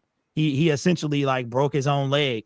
You know what I mean? So are they saying? What are they saying? He's too wide of a stance, or what's the deal? So you gotta look, man. So when his left leg from the knee down just kind of flails out. It just flails. And I did see that. Yeah. Yep. And that's how it broke. And it just happened to be on the same dude that it happened the first time. And that turf doesn't help either. Let's just Yeah. be honest there. Yeah, because I actually got to what's your channel link? Yeah, Hey, I'm about to drop it in the chat. So going back to that when I was in the other Lions chat. What chat think what chat? I did one with D Woods and he had Lions fans join the show. Okay.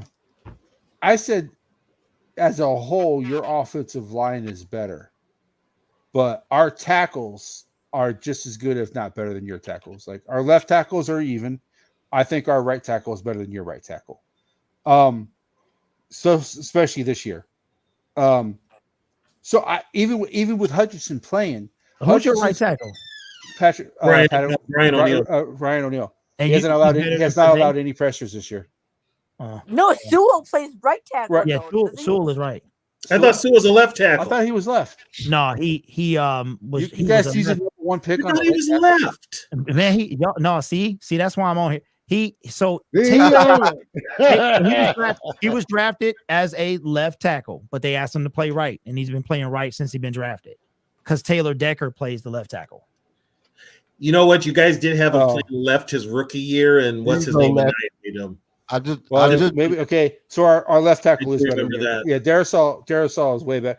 Even Hutchinson's history against the Vikings is still not very good. When you compare it to other teams, his history against the Vikings, it's good. I'm not saying Well, it it bad. don't matter because he ain't playing. Right. But what I'm saying, I really wasn't worried about Hutchinson anyway. The only thing I'm really worried about for you guys, and the Vikings have a really good run defense, is that we haven't seen a team run like you guys run. So I'm thinking even if you guys get down 14-0, because the Vikings for some reason seem to get up 14 on everybody except for the Giants for some reason, they all stop running. Like the last two quarterbacks, Aaron Rodgers and Jordan Love, both threw 54 passes against the Vikings. If Jared Goff is throwing 54 passes, you guys are in trouble. Yeah, the last time he did that, we lost. He did that with Tampa Bay. He threw 53. We stopped running the football and was like, and we went 1 for 7 in the red zone. But I heard some stat, man, like y'all contact people behind the line of scrimmage. So that like when they running the ball. So I'm kind of curious how Ben is going to scheme for that, that front that y'all got, because sometimes he like to do stuff that is drawn out. And if y'all get back there in a hurry, that's going to be a loss of, 5 or 6 yards. And we cannot have that on Sunday. We can't. Yeah. Who was it? Darren Orlowski and I think Brian Baldinger. They did a show comparing the Vikings and Lions. Yeah. And they said with how good the Lions defense is, because this is the best offense the Vikings have played so far, is even with how good the Lions offense is, the one thing you cannot do against this Vikings defense is not win on first down. If you lose first down against this Vikings defense, they're like, I don't care how good you are as an offense, you're already behind. Wait a minute. What? Who said this is the best defense? The Lions defense would be the best defense. No, offense. This is the best offense the Vikings have played. So they discounted the Niners? The Niners? I'm just saying, this is what they said. They said this is the best offense the Vikings have played. No Christian McCaffrey. Ayuk was garbage that day. Who else was doing anything? I mean, had 100 yards out of the running back. Christian McCarthy was the only starter who did not play. There's people out there saying Debo didn't play. Yeah. There's people saying Debo. You still had everybody except CMC. Yeah. Debo, but they weren't doing anything, though. It was like one guy that was doing anything. Now, Kittle got his passes. Kittle got his yards. Debo got his stuff. But I tell you what, though. They didn't do anything in that game because of the Vikings defense. The only reason that game was remotely close was because of Warner not because Warner's an alien. Yeah. I can't stand him. I cannot stand Warner. Him, Hey, my boy Lefty just up to your channel. Oh, appreciate that, man. Hey, I'm gonna tell you, Lefty, if you come in talking trash, bro, and I block you. You don't play that, Lefty. I'm gonna keep it a buck, bro, because I go at you. And I will block you in a second, bro. So you might want to take that sub right on back. That's why I said before I brought you on, you're one of the good Lions fans. You're one of the good ones. I mean, here's the thing, man. To me, it's just about being realistic. I mean, we've coming up. See, Lions fans. Like I said earlier, I think because we got a taste of winning. It's like being broke, and then now you got a bunch of money, and it's like, okay, bro. Like the lotto winners who go broke after they win the lottery. Now you feeling yourself, and that's what we try not to do. We try not to go broke, and I'm just like, at the end of the day, 32 teams have one goal, and for us, it's a little different because y'all been to a Super Bowl. Now y'all haven't won though, right? But y'all been to what? Yeah, we've been there more than anybody and lost. So it's like it's all these different layers. Like, okay, when we get there, it's gonna be like, all right, well, y'all got there, but you lost, or you get there, but we got there 3 times or 4 times, right? So we got an uphill climb. So it's like let's pump the brakes on that. We just the best. One thing I can say about our team is we play people hard, and I think like.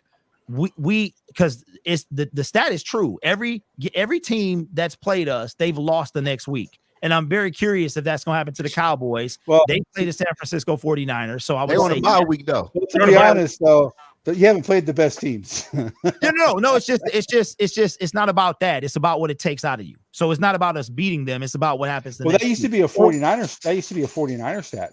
Yeah. I'm going to be honest with you. If we beat you guys on Sunday, we got a short week, and we probably drop one to the Rams because it's a short week. The Rams need that. Where's that game at? It's in LA. In LA.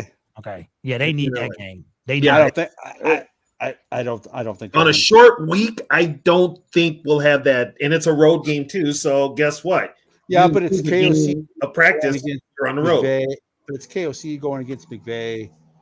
Okay, let me ask y'all this: do you think Darnold, can he keep this up for the rest of the season? Like, from what you've seen throughout the preseason, mini camp, all this stuff, and these games, do you think this is Darnold? Do you think he dips at all? Like, do you think he can keep it up? He's gonna have his moments where he ain't doing too much. No, I'm with Zoe. He ain't doing much. He ain't really doing nothing. He's average. Here's what he is. Right. He's average. So if you're not expecting a lot out of him, you're fine. And we're we're not asking him to like be the savior. We're just asking him to not fuck it up. He on AD. Queen. Yeah, AD. He only passed for 180 or 230 passing yards. that is crazy. Yeah, it's different too, now. And like I tell people, with the albatross around our neck that's not there, KLC can run the type of offense that he wants to run. What was the albatross? Who do you think? Who's I don't in say his name Atlanta? because I don't like him. Oh, Kirk Cousins. Thank you. I don't say his name. First of all, I never liked the motherfucker, don't like the motherfucker, never will like the motherfucker, and he's gone. Fuck him. I don't care. Yeah, but here's the thing, though, Derek. TV still has to deal with Kirk Cousins because he went to his girls' team. So you still gotta watch the cracky voice, bro. The voice crack. You still gotta deal with turtle chains. Take your trap over. I can't get away from the son of a bitch. Hey, you know it'd be awesome if y'all facing the playoffs. There you go. We gotta play him in the regular season. Oh, you do? Yeah. They gotta come up here in December. Okay. Yep, they're coming up here in December. Okay. All right. That's what's up, man. That's gonna be because I think so. We in the season with y'all at Ford Field. Yeah, so the final game is man. That game? No, probably not, man. The next game I'm going to, I'm driving. If the weather is cool, I'm going to Green Bay. I'm gonna go to Indianapolis because I can drive to those. You know what I'm saying? And then going to San Francisco. I got to be back there, man. So I'm going there, and I might go to. It depends on what's on the line. Like last year, it wasn't too much on the line. Well, I mean, when you guys played the Vikings twice last year, it was Nick Mullins at quarterback. So it was he still put up 300. He still put up some pretty good yards on you guys. So your all schedule gets a lot tougher. Like I think you guys are the third hardest remaining schedule. I think they said it's somewhere up there. Yeah. Look, and it's the flip side for us. We have I think we have like we got a bunch of I think it's like the seventh easiest schedule left. Yeah, we got a bunch of trap games. So I think this game is big, man, because again we meet at it could come down to like that last game, man, depending on what's happening and who else gets hurt on our team, and we cannot afford to lose this game. Like I've been saying it all week, we cannot afford. It was like we had to beat Seattle, we had to beat the Dallas Cowboys, and now we got to beat y'all too, man. Because if we drop to 4-2, y'all go to 6-0, then that's gonna put us way behind. Well, it's essentially a 3-game league. Two games, yeah. Yep. So and then we have we're playing the Jaguars, Colts, and Titans next. Yeah. So Derek, after we play you, Derek, we play Rams on Thursday. Okay. Then we got the Colts. It's the Colts. Then it's the Jaguars. Then it's the Titans. And then the Bears. And then at Chicago. So the Vikings could be 10-0 going into that Bear game. That's crazy. No, y'all dropping one, bro. Somebody gonna catch y'all somewhere. Somebody will catch. I think if a team does get us, somebody will. If a team does get us, I think as long as it ain't Detroit and conference. Exactly. But if it is, I hope it's one of the AFC teams. I think it'll probably be the Rams. Detroit needs to get better so the NFC North can be smash mouth football, but it'll be the Rams. I don't want it to be the Rams, and here's why: because for some reason the Vikings and Lions tie. Common opponents is a tiebreaker. I feel like they beat the Rams. You know how it doesn't come into effect, Catch? Better division record. Well, I know. I'm just saying if that does become a tiebreaker. Okay, think positive, Catch. Think positive. Bro, Tennessee or Indy not gonna beat this defense. True.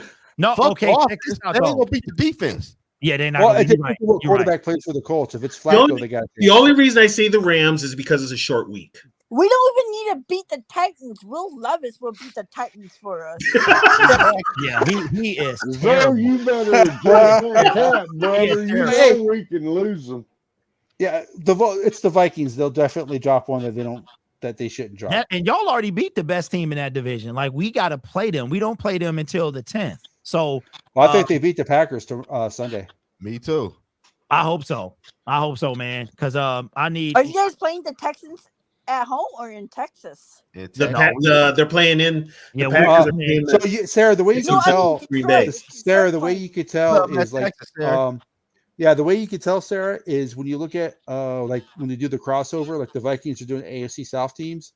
So if the Texans came to Minnesota and they're going to Green Bay, so that means Chicago and Detroit have to go to Houston. Yeah, I never noticed that till you said that. Yep. Yeah, that's how you can tell who's playing. Crazy for that shit, Cash. How you peep that?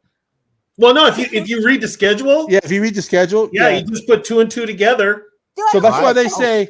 So that's why they say, because you like they do the crossover every 4 years. Yeah. So like we'll play the AFC West every 4 years, but we go to Kansas City every 8 years. How come we always have to go to Philly? because unfortunately, in the formula of the Seattle, schedule, that's how it landed. Yeah, and Seattle. We always have to go to. Yeah, speaking of which, we're not going to Philly this year, but we're going to Seattle. Yeah. Ooh. Yeah. Like, I'm glad that San Fran has to come here because I ain't worried about Seattle since 1992. But I'm like, man, if we go to the playoffs, we need to be able to have home field advantage because we're not winning in San Fran. San Fran has to come up here. Did y'all go to Arrowhead last year? No, to that like 2 years ago. No, 2 years ago. And they almost beat them. I know Arrowhead. No, the Chiefs came up here. Yeah, Chiefs came up here last year. We had to go to them. They had a chance to beat Kansas City, but because you guys and the Packers went to the Chiefs. I think. I'm telling you, man. If the next time that come around, y'all need to go. If it's still at Arrowhead, if they move, I don't know, but that place there, man, is something else. Where were they going to move to? Were they going to move to Kansas City, Kansas, or where were they? I have no idea. All I know is Kansas City, Kansas has already said they got the money for the Royals and the Chiefs to go there. Yeah. Yep. Wow. Yeah. That place was awesome, man. Everything. I mean, only thing about it that I didn't like was the fan base. Like the Chiefs were terrible for half a century. And then they're like, oh, they're kind of when we walk in. That's one thing that about our friend. And I think that's why we talk like some Lions fans are talking so much because is we get and I already see us like becoming like the Chiefs fans. Like if we start winning, that's how they're gonna be because they just Chiefs fans, man. They were like, oh my God, did you drive here? I'm like, yeah. They was like, oh man, that's loyalty right there. You ain't gonna win, but I'm glad you drove all the way down. It was just so condescending the whole time I was there, man. Like I was like, was this when they were bad though? You know what though? No, this was last kickoff last year. Kickoff 2023, man. To be honest, the Chiefs fans they can say what they want. I mean, but that's over the last 5-6 years since Mahomes came in here. Derek. Yeah. Here's the thing. Some of your Lions fans are all of a sudden going to turn out like the Packer fans because remember, the Packers sucked for 20 years before they got good, and then they started talking shit. Yeah, I know. Kansas City now is taking over that spot, but they've got Super Bowl after Super Bowl after Super Bowl. Like I said, Kansas City can talk that talk though. Yeah, because Kansas City technically hadn't did shit since '69 when they beat the Vikings. Between '69 and whenever, they sucked. So they got 3 and 5 years. They did. Yep, they got 3 and 5 years. Yeah, they got 3 and 5 years. Yeah, they got. So we just got to suck it up, buttercup. They can talk. They can talk all the shit they want. Yeah, okay. It's like Derek when I was at the 49er game, the Vikings 49 game this year. The Viking fan sitting next to me, not my buddy I went with, but the other guy got drunk. So he started talking trash to the 49er fans, and all the other Viking fans around him are like, dude, what are you doing? They got like 6 trophies and they've been in the Super Bowl like 2 of the last like 3 years. What the hell are you doing? Well, listen, but the 49er fans were still polite to him. Hey, so your cat about to walk out the window, bro. Yeah, no, not it's closed. They about to get a rude awakening, man. Well, he knows the Vikings are going to kill the Lions Sunday, so he doesn't want to witness the feline slaughter. Oh yeah, I want to add deep about that. AD. I'm just playing, Derek. AD. Yeah. So like, how you really feel about your running game versus our run defense? I think it's gonna be tough, and that's why I'm wondering how is Ben Johnson gonna scheme to get, because what he like to do, man, he'll run the ball, then he'll get away from it. And my not fear, but my concern is if we are our run game, that's our thing. If we get away from that, or if we're forced to get away from that, you know what that means? That means Goff is going to have to be back there passing. He's not going to have a run game. And then that's going to open up him for turnovers and sacks and fumbles and all that stuff. So, I mean, Monty been playing like a dog. Jameer have yet to break one and do all that. So I think, and it's good that they both still healthy, week 7. So I don't know, man. I'm very intrigued to see how this line is going to open up any holes if they do, and what Ben Johnson's going to have to scheme up to get around the strength of the line, man. Well, the one thing is going to be communication along the line. If it's loud, that's going to be a problem. It's going to be loud. And another thing, there's little cute passes that Ben Johnson likes to throw to the sideline. Yeah, Van Ginkel seems to always get those running back for touchdowns. Van Ginkel, I'm so sick of him, man. We get the geek, man. Yeah, I'm like, you know what? Good for him, bro. What did he get? He got $20 million for 2 years or something like that. Yeah, like I didn't think he was gonna get that. I was just like, because dude coming off a trash contract, but I mean, he played his butt off in Miami, and got that. He loves B-Flow. Oh, he does. Yeah, he led Miami in tackles, right? Didn't he? No, he got hurt. He was leading. When B-Flow was there, he led the Dolphins in tackles. Yes. Yeah, B-Flow drafted him. Yeah. Well, the other problem you guys could have coming off the edge is Grenard. Man, he could be. You thought you had problems with Daniil Hunter? Grenard I like Grenard better. I like Grenard better than Hunter. Hey, let's hope they put Laporta 1-on-1 to block Grenard like the Texans did. Oh yeah, and Laporta injured there. AT. No, injured. He good. Who is the Texans tight end that was blocking him? It was a rookie. It was a rookie. Was it a rookie? Yeah, it was a rookie. I mean, Laporta ain't no scrub blocking though, man. He not a scrub. But Laporta injured? No, they're just not using him this year for some reason. But I don't know. But here's the thing though. That's the Vikings work like that though. I mean, Kelsey, he ain't really getting no work either. Well, that's the Vikings. This is the year the ends are getting a lot of passes. Pressures behind Hutchinson. That's crazy. And when he was a free, I was so mad. I mean, it's like y'all said, okay, we're gonna draft Dallas Turner, we gonna sign Van Ginkel, we gonna sign Jonathan. I'm like, bro, and you know what we did? Marcus Davenport. I was so mad. I was so mad, man. Who's your college team, Derek? Wolverines. Because we got that boy waiting in the. Oh, by the way, you all got lucky 2 weeks ago against the Gophers. I don't want to hear it. Oh, wait, who you talking about, man? Who's your boy? What for me? No, you said we got somebody waiting. Who waiting? Hey, our boys waiting to take over next year behind. That was crazy, man. Like his whole situation, but yeah, that's crazy, man. So D, are you being a Michigan fan? When JJ take the field, how you gonna feel? Like that's a good question, Derek. No. There's nope. It ain't no. Once you get in the NFL, that's it. That's it. It ain't ain't no college. The NFL is once you go there. If you ain't on the Lions, then that ain't it. That's it. Yeah, there's plenty of South Carolina players. There's plenty of South Carolina players that play for Green Bay that I ain't cheering for. You said what? You want Michigan quarterbacks to do good in the NFL. But Zoe, you got to look at it this way. JJ went to your pro team. He didn't go to his pro team. It's the same thing if y'all had Hutch. If y'all got Aiden, bro, I'll be like, forget that fool. Yeah. That's what we had, bro. Knew where he was going with that one. The cornerback from Green Bay, Nixon, the guy who returns their kicks and punts. Yeah. He went to South Carolina. I could care less what the hell he does for the Packers. Yeah. You know, I feel like I don't even know how y'all keep up with all this shit. What we do? I got a life. No, I see a whole bunch of Lions fans in the comments like, I'm going to cheer for JJ except for when we play for you guys, against you guys. Like, I've heard some Lions fans.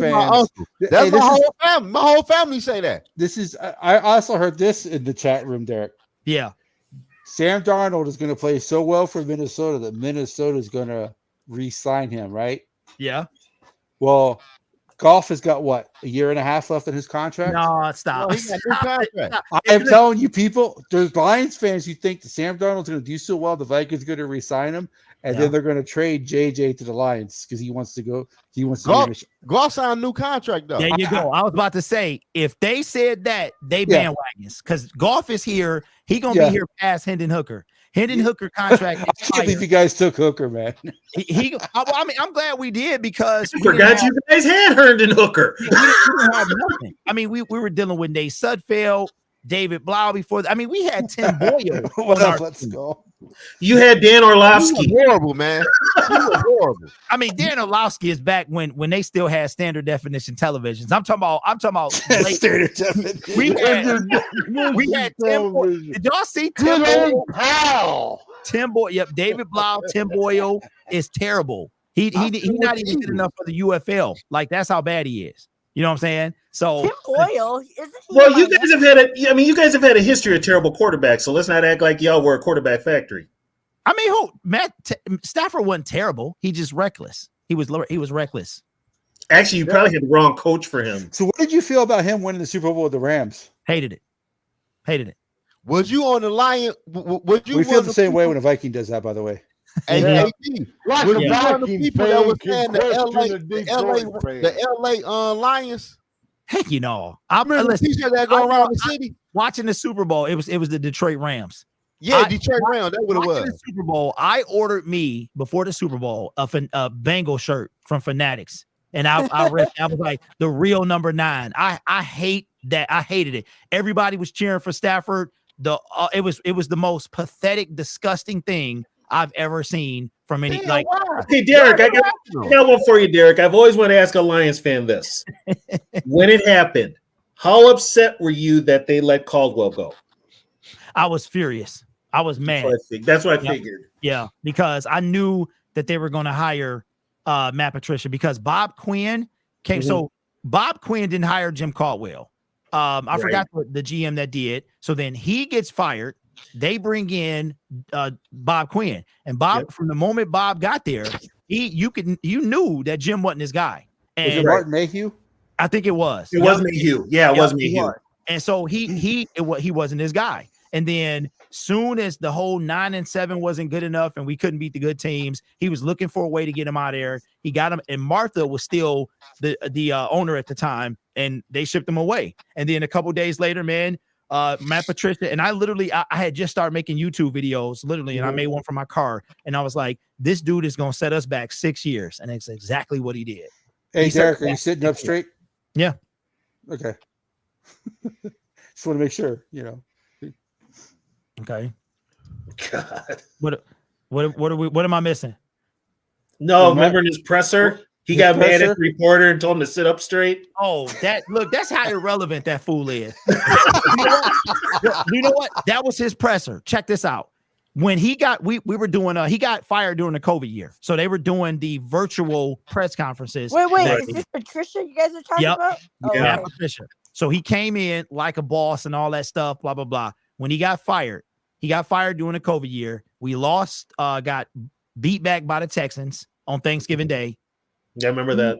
He is interviewing, and this is how you knew he was going to be fired. The first thing he said, I like to thank my wife for the things that, letting me do. And I was like, he knows he was gone. And he was fired. This was Thursday. And then Saturday morning, he was fired. He knew he was fired. I think they told him, if you lose this game, you fired. So he was super humble and just, they were like, are you worried about your job? And he was just like, I'm focused on, but he started thanking people and shouting people out. I was like, he fired. And then they did Stafford a couple of days later, and you could tell Stafford was ready to go. He was ready to go. He handled it better than Zimmer. Zimmer got it and took off. He's like, fuck no, I ain't. Yeah, Zimmer didn't say nothing. He didn't talk to the team or nothing. He just said, fuck it, I'm out of here. So the Wayne Fonts era was kind of like the Caldwell era, though. But at least Fonts got you guys playoff wins. Fonts also had Barry Sanders. He had it. Fonts had but they had Calvin Johnson, though.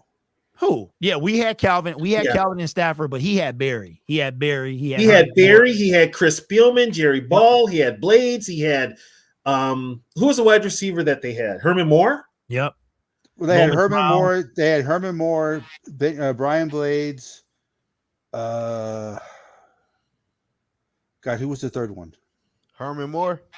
Yeah, Johnny Morton too. Yeah, Johnny Moore. Yeah, Brett Perriman. We had him. Brett Perriman. That's what it was. Brett Perriman. Yep. And so, I mean, tight but end they were always competitive, even if they had Eric Kramer, so Rodney Peete at quarterback. So yeah, D, you've been a Lion fan your whole life. Yep. No other team.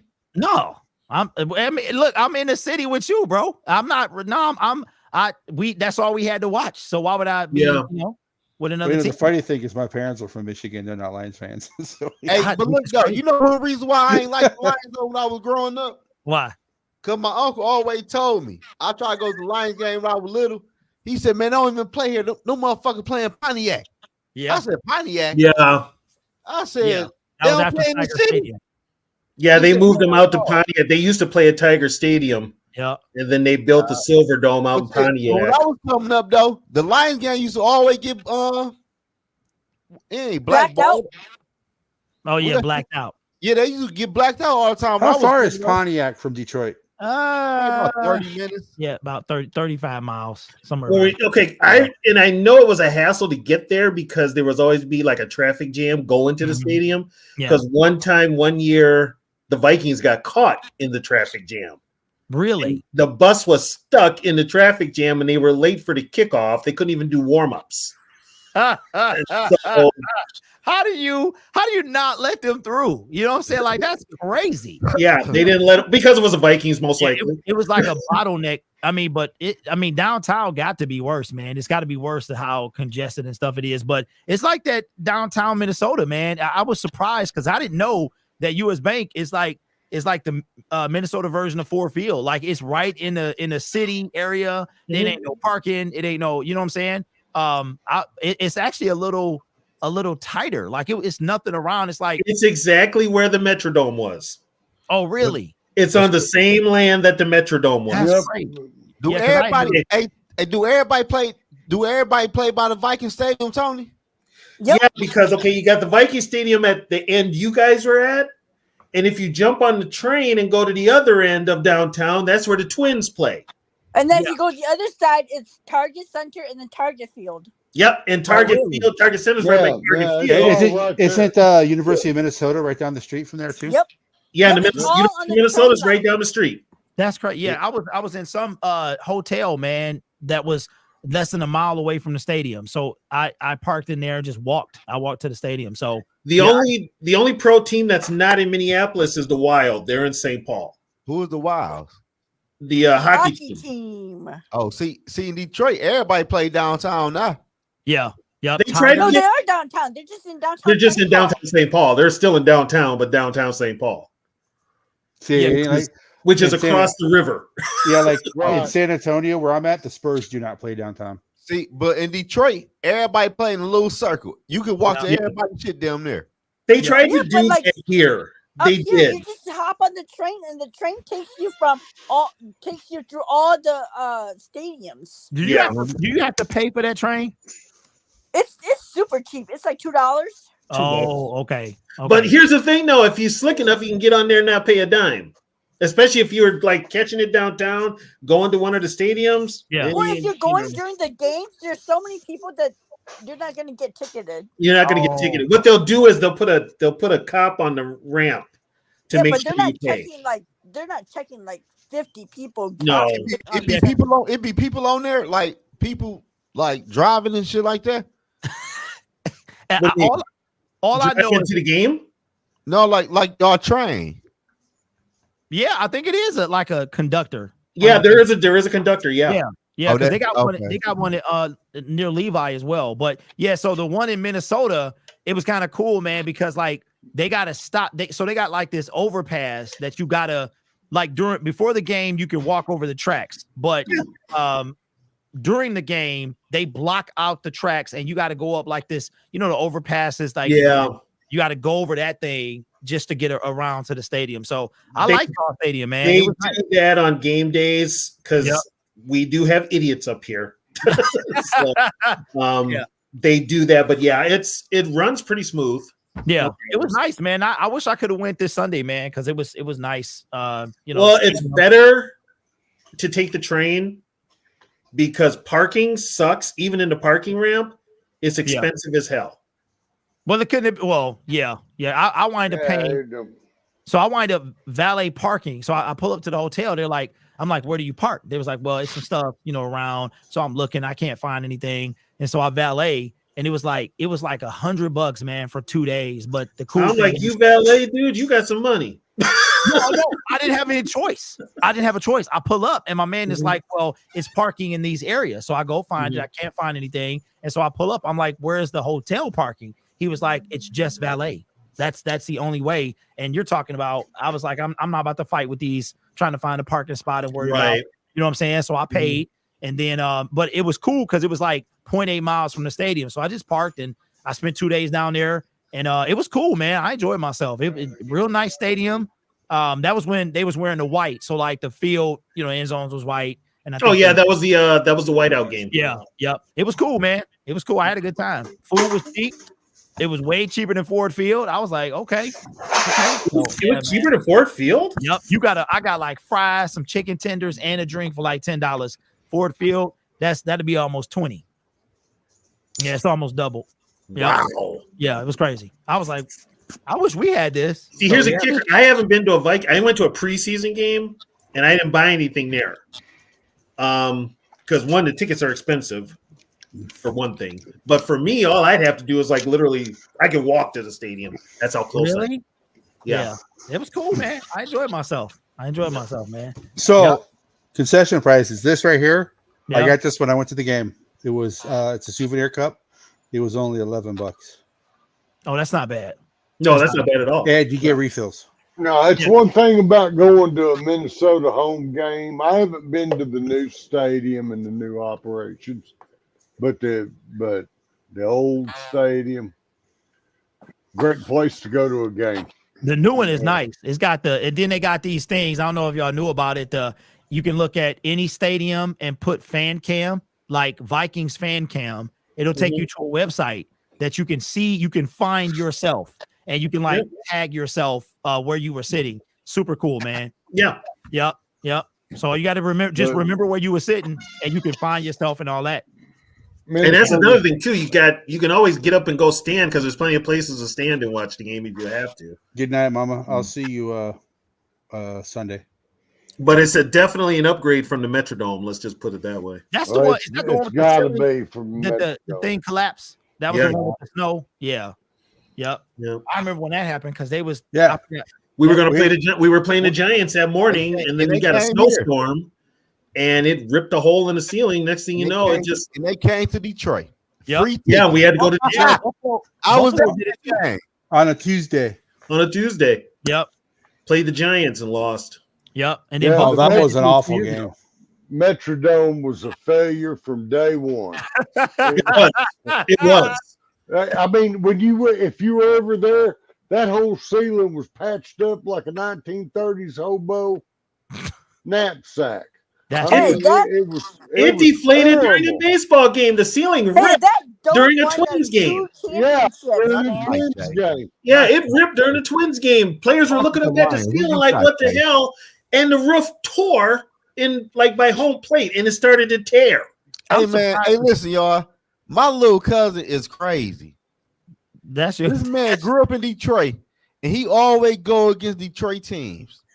Well, you're in Detroit and you're going against a Detroit team. What you talking about? No, only the trash one. Only the trash one, according to Zoe. I go for the Pistons, Red Wings, Wolverines, the Tigers. Yeah. He always Zoe said the only reason he don't go for the Lions is because they trash. All the other teams have at least won something. Is he the one asking who has Minnesota beat yet? Is that your cousin? Yeah. You better talk to him, so. Yeah, leave alone. That's my little brother. Don't get him, Tony. You better talk to him. He a Chiefs fan. He's a Lions fan. I had a great cousin play for the Pistons back in the late 50s. I mean, if the Chiefs didn't have don't pay no attention to Detroit. 5. Now, does your family actually know football, or are they just ignorant when it comes to it? No, they know football. Because first of all, the only person who was hurt for the 49ers when the Vikings played the 49ers was CMC. Everybody else was healthy. He was good. The Vikings too, he was an animal. The Vikings absolutely destroyed the 49ers. If it wasn't for the alien Warner, who knows what happens in that game. You guys have not played the Texans yet, and we destroyed the Texans 34-7. They couldn't do anything. We actually had the guy who scored against us. Hey, Cam Akers is the quintessential. If you can't beat him, join him. He's the only person that got a touchdown against us for the Texans, and now he plays for us. They beat Green Bay in Green Bay, which I don't know last time Detroit beat one in Green Bay. Last year, they won last year. City fan, and then he ain't no Detroit Lion fan. He Kansas City fan. And then New York, who has a top 5 defense, they beat them, and London, which London games are always weird. The Chiefs. I mean, why? How long have you been a Chiefs fan? Versus whoever. How long has he been a Chiefs fan? So, man, probably since Mahomes got there. Yeah, how old is he, Zoe? He young. He like 20 something, man. Oh, okay, 20 something. My name is spelled with a Y, not an I. All right, look. If Devontae Adams is on the team with that game in London, man, y'all lose. Hell no. No. Y'all would have lost because who was that? Mike Williams that was like this? If Devontae Adams is on that squad, y'all, he catches that and y'all lose. No. The game is a bit different. No. He the game is a bit different. Now you sound like them other delusional Lion fans. That ain't no delusion, bro. He threw it straight to Mike Williams is doing this. It was short. Who's my man? The old man. He threw it to Gilmore right to him. So what I'm saying is that's because Mike Williams don't know Aaron Rodgers. If that was Devontae know what to do in that situation. Yeah, but so does Stephon. So does Stephon Gilmore. Yeah. So he may not have intercepted it, but it was probably still would have been incomplete. He's still out there working. Okay, you know what? Gilmore probably gonna pick off a pass on y'all and probably ruin it for you guys on Sunday. You know who wrecked? You know who wrecked? I think the game's different if they have Devontae Adams. Gilmore did. It's a different game, but here's the thing with the Jets, though. They still can't do what they do best, and that's run the ball. Yeah. I don't know why. Right. They got Breece Hall over there. I don't know why they can't. They ran the ball against Buffalo. You're asking the same question Jet fans are asking. Yeah, that's true. I believe he went over there. Like I'm shocked that he went over there. I'm like, they just fired the coach. And I don't know about y'all, but Aaron Rodgers went over there because he didn't want to lose by himself. He wanted to go lose with the buddy. I don't like Devontae Adams for that. I can't stand Aaron Rodgers, man. He didn't torture no other fan base like he did ours. I don't know. No, man. He didn't walk up to Lions fans and say, I own you like he did Bears fans. Okay, yeah, that's true. That's true. But that's true, though. With the Lions, man, we had the phantom face mask. I mean, it's so many things that Aaron Rodgers. But you know what, though, Derek? You got to take this into consideration, too. Y'all had that hella defensive line, right? But there was always a Ndamukong Suh doing some stupid shit like stepping on motherfuckers that cost you some games like that. You know, Lions fans would try to defend him. He is blatantly stepping on people. Step on him. I'm like, are you watching the same game? I'm like, Suh was a dirty dude. He was a dirty player, man. Who was the dude that played next to him? He had a couple. I think he had Fairley. Fairley.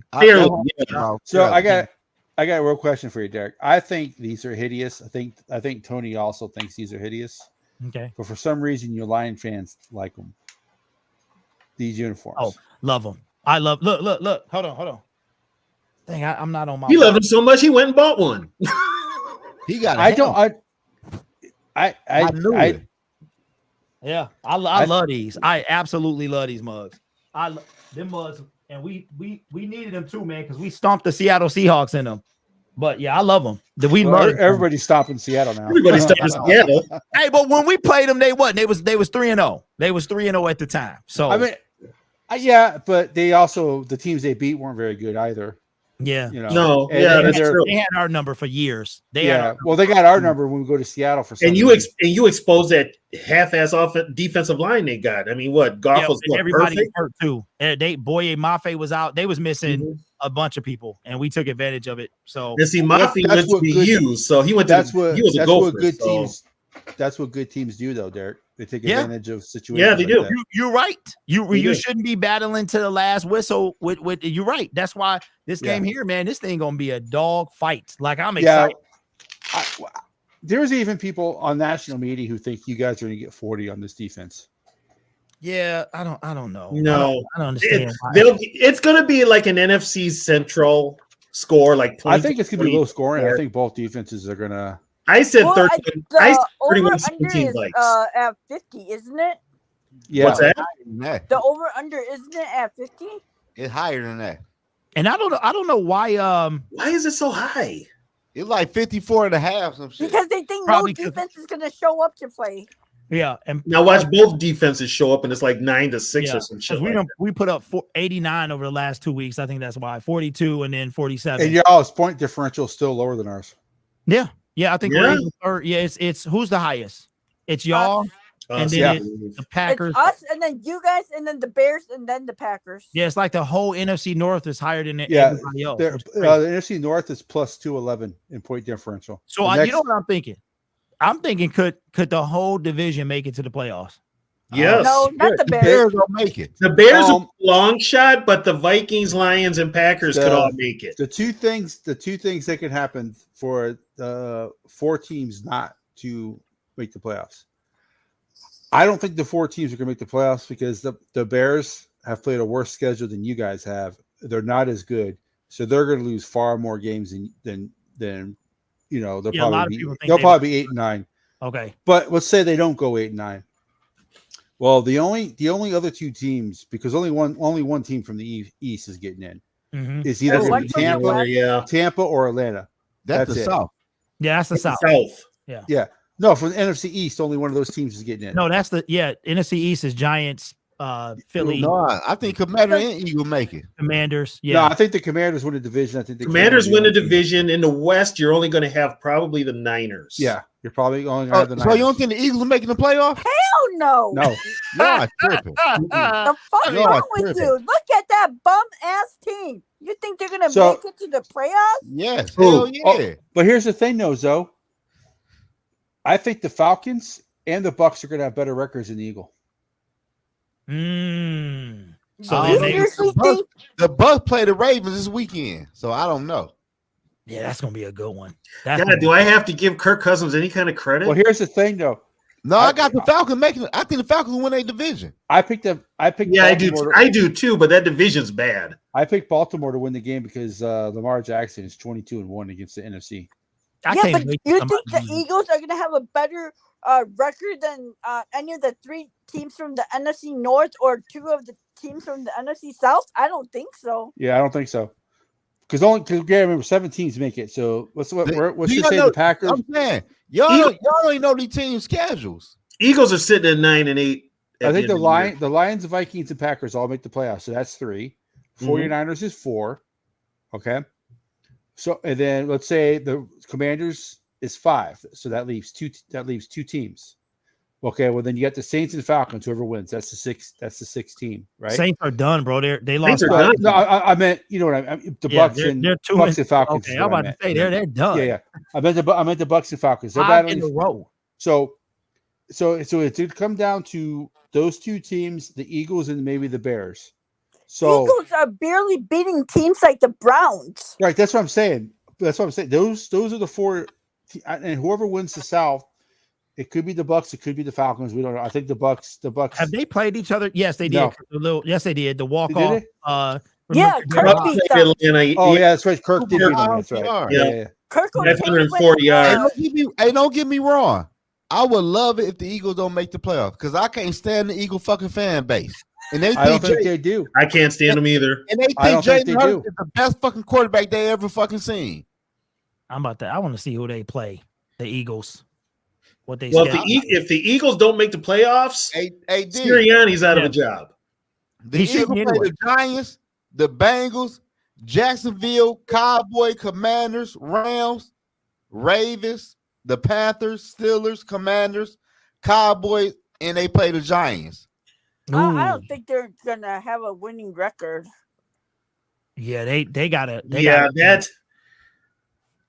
Dallas They is trash at home, struggled but they're good on the road against for some bad reason.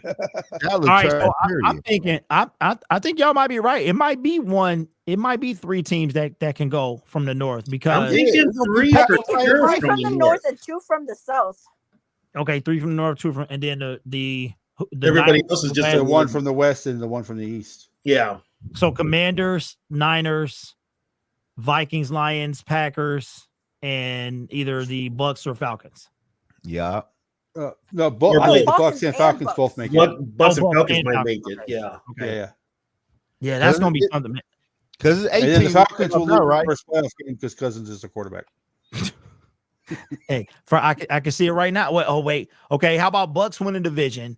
And the thing about I'm mad about is like the game is so important on Sunday. Like I really feel like this game sets the tone, man, because the Bucks beat us. So like last year they were the 4th seed, we were the 3rd seed, and we beat them in the head-to-head. So now that we had a better record, but that helped. But if we're going down to the wire and we can't win the division somehow, that's gonna put us on the outside, right? So it's And they have the tiebreaker. Yeah, over because you you guys. can't be a top 4 seed if you didn't win the division. Yep, you're Hey, automatic. listen, y'all. The Buccaneers schedule. They play the Ravens Sunday. Loss. Okay. Then they got the Falcons again. Okay. I'm going with the Falcons. That's a loss. Then they got the Chiefs. Loss. Then they got the 49ers. Where? At the Buccaneers. Baker Mayfield ain't beating that defense. He ain't beating that defense. Has he played them in Tampa yet? Has he No. played? No, I don't think so. That's gonna be it's some good. That one, I don't know. Man, they next 4 games is they might go 0-4. That's what I'm 1 and 3 or 0 I don't think they go 0-4. They get accurate. one of those teams. I think they'll go 1 and 3. Maybe Yeah, the they ninth. get one of them. They don't go 1-4. If They'll they get one of them, it's gonna be the Falcons. And I don't think it could beat Atlanta. Well, didn't the Falcons beat them in overtime? Yeah, but that was in Atlanta. Right. So this game's in Tampa. Kirk So is I Kirk think is they playing split. outdoors. He's a different Kirk. I think they split. I think the Falcons and Bucks split. And Kirk never beats a team twice, so Wow. I'm This not one. how we're the bitter Buccaneers against like Kirk, y'all okay? is. The All I Buccaneers got not to good say me. is that if we keep the way that both of these teams are playing, we ain't got to worry about the Saints and we ain't got to worry about the Falcons and the Bucks. No. Yeah, I mean, but for my team, man, since we got that loss and it was to them, you know what I'm saying? Like, I feel like because like we said, if whoever don't win, it's gonna be one of them things where whoever don't win the division could go from like the 1st or 2nd seed to the 5th. You know what I mean? Yeah. Like that's why this game is so important, man. This thing is big because it can come down to that last game, and then we owe the 49ers in week 17. That's when we play them. So hopefully we're putting them out the playoffs or something. I want to beat them down. I want to beat them down. Yeah, see, I got bad blood. we finished with 2 straight division games. Okay, Packers so and Lions. Packers and Lions. Okay. Yeah. It's gonna be good, man. It's gonna be good, man. I can't believe we already in week 7. but Yeah, our in schedule is cake. Yeah. Because after we play after we play the Bears, I think We have after the we play Falcons? the Bears, I think the hardest teams left on the schedule would be you guys, the Packers, and then the Falcons. That's it. And y'all don't see us again to the week 18. We don't Yeah. see you till the end of the year. Yeah. The new year, as a matter of fact. Yeah. So we could be resting our starters at that game, depending on how the season goes. But y'all go right ahead, man. You go right ahead because I wouldn't mind because if we don't win the division, we 5th seed and we can still swing a home game if the right combination of things happen, I think. So Actually, the only way you can get a home game is if you win the division. you get a home game if so he's saying if they If beat 5, 6, and 7 all win their games, 5 would get a home game if those are the only seeds left. yeah, because 5. How does 5 get a home game over the division winners get the Wild card teams on the road. Hold on. wild card teams on the road? No, what he is saying is if if all the wild card teams win, the Lions would be the highest rated team left if they're the 5th seed. Then they would play. That's what I was saying. You know what has to happen for that? All that would have to happen is the 1 seed gonna get a bye. So if 5, 6, and 7 won, then 7 would go to 1 and 5 would hold 6. And that would be major upsets. Major upsets. Yeah. But if they have to play Kirk, yeah. What happened with the Dallas Cowboys? They got whooped by the 7th seed. It's the Cowboys. True. Yeah, but if they have to go to Atlanta and play Kirk, do you really think Kirk's gonna pull out a win? No. I look, y'all more familiar with him than me. All I know is that the NFL is crazy this year. It has been games, and I'm like, there's no way they can win. Oh, wait a minute. They won. It's gonna be 4th and 8, and you guys won't even need to worry about it because Kirk is gonna throw it 3 yards short. Y'all can't stand him. That's not bad. What was your first clue? Cannot stand. Well, listen, man, it's gonna be a good one on Sunday. I'm like, it's crazy how if we win, we got the same record, but then we'll have a tiebreaker at that point. But if we lose, it's like all the way down. Like we could be maybe in last place. Is this your first division game? Yeah. Yes, it is.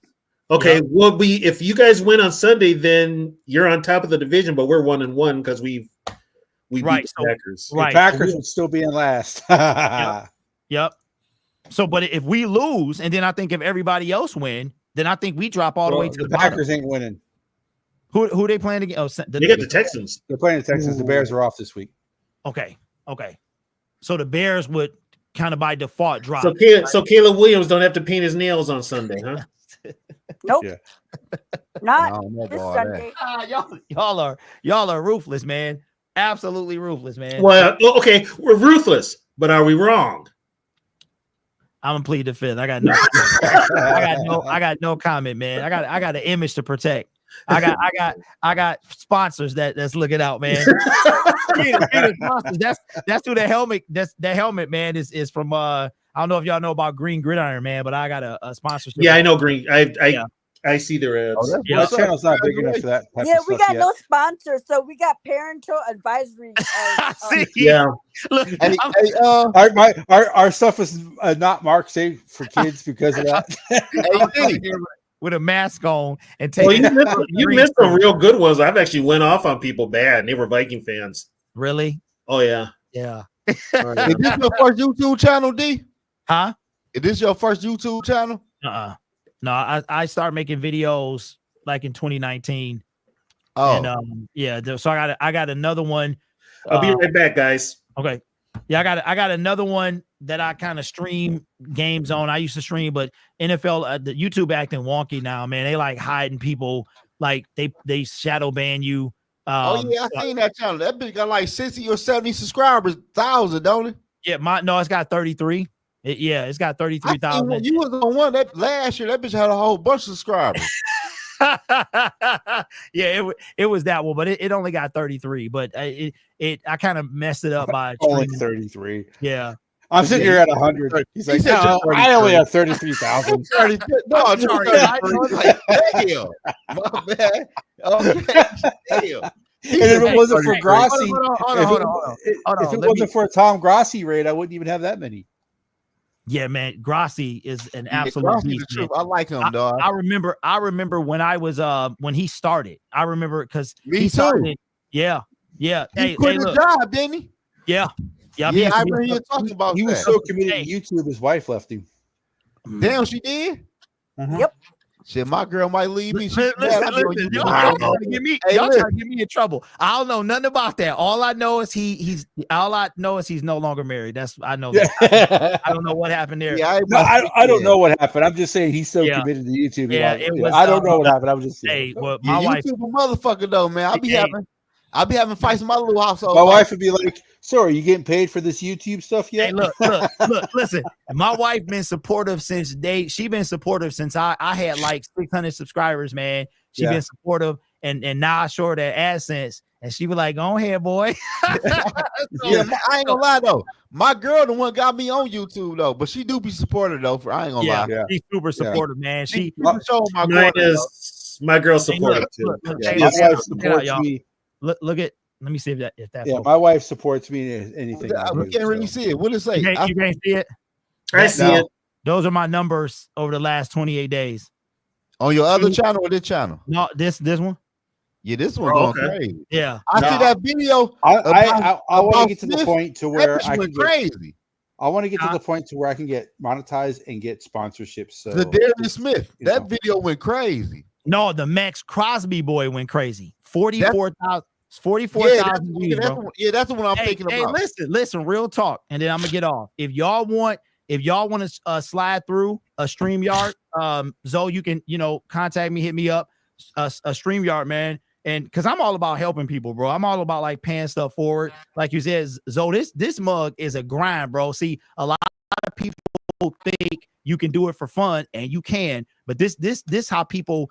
If you have a business should start a YouTube channel, like whatever that business is, right? And if you have a YouTube channel and you serious about it, you should view it as a business. If you do that mug take off, bro. I've been doing this for 5 years. I've been on this channel for it'll be the 3rd anniversary about 2 weeks, and I treat this mug like a business, bro. So I you get do up. this full time? Yes, I do. Okay. Yeah, see, I've been doing this for a year, and I have 100 subscribers. I heard that's not bad, but it's not like the great. Wait, how long you said you've been doing it? I started around like week 2 or 3 last year. Oh, okay. I mean, listen, man, I'm not gonna be like that's terrible. There are things you could do to have more, but this thing is a machine. And as far as you said, what you say, Zoe, you said I ain't got no job. Yeah, I do stuff, bro. I do stuff. But no. I'm saying you ain't got like a regular 9 to 5. No, so I stopped that back in 2019. I got your number, dude. I'm a son.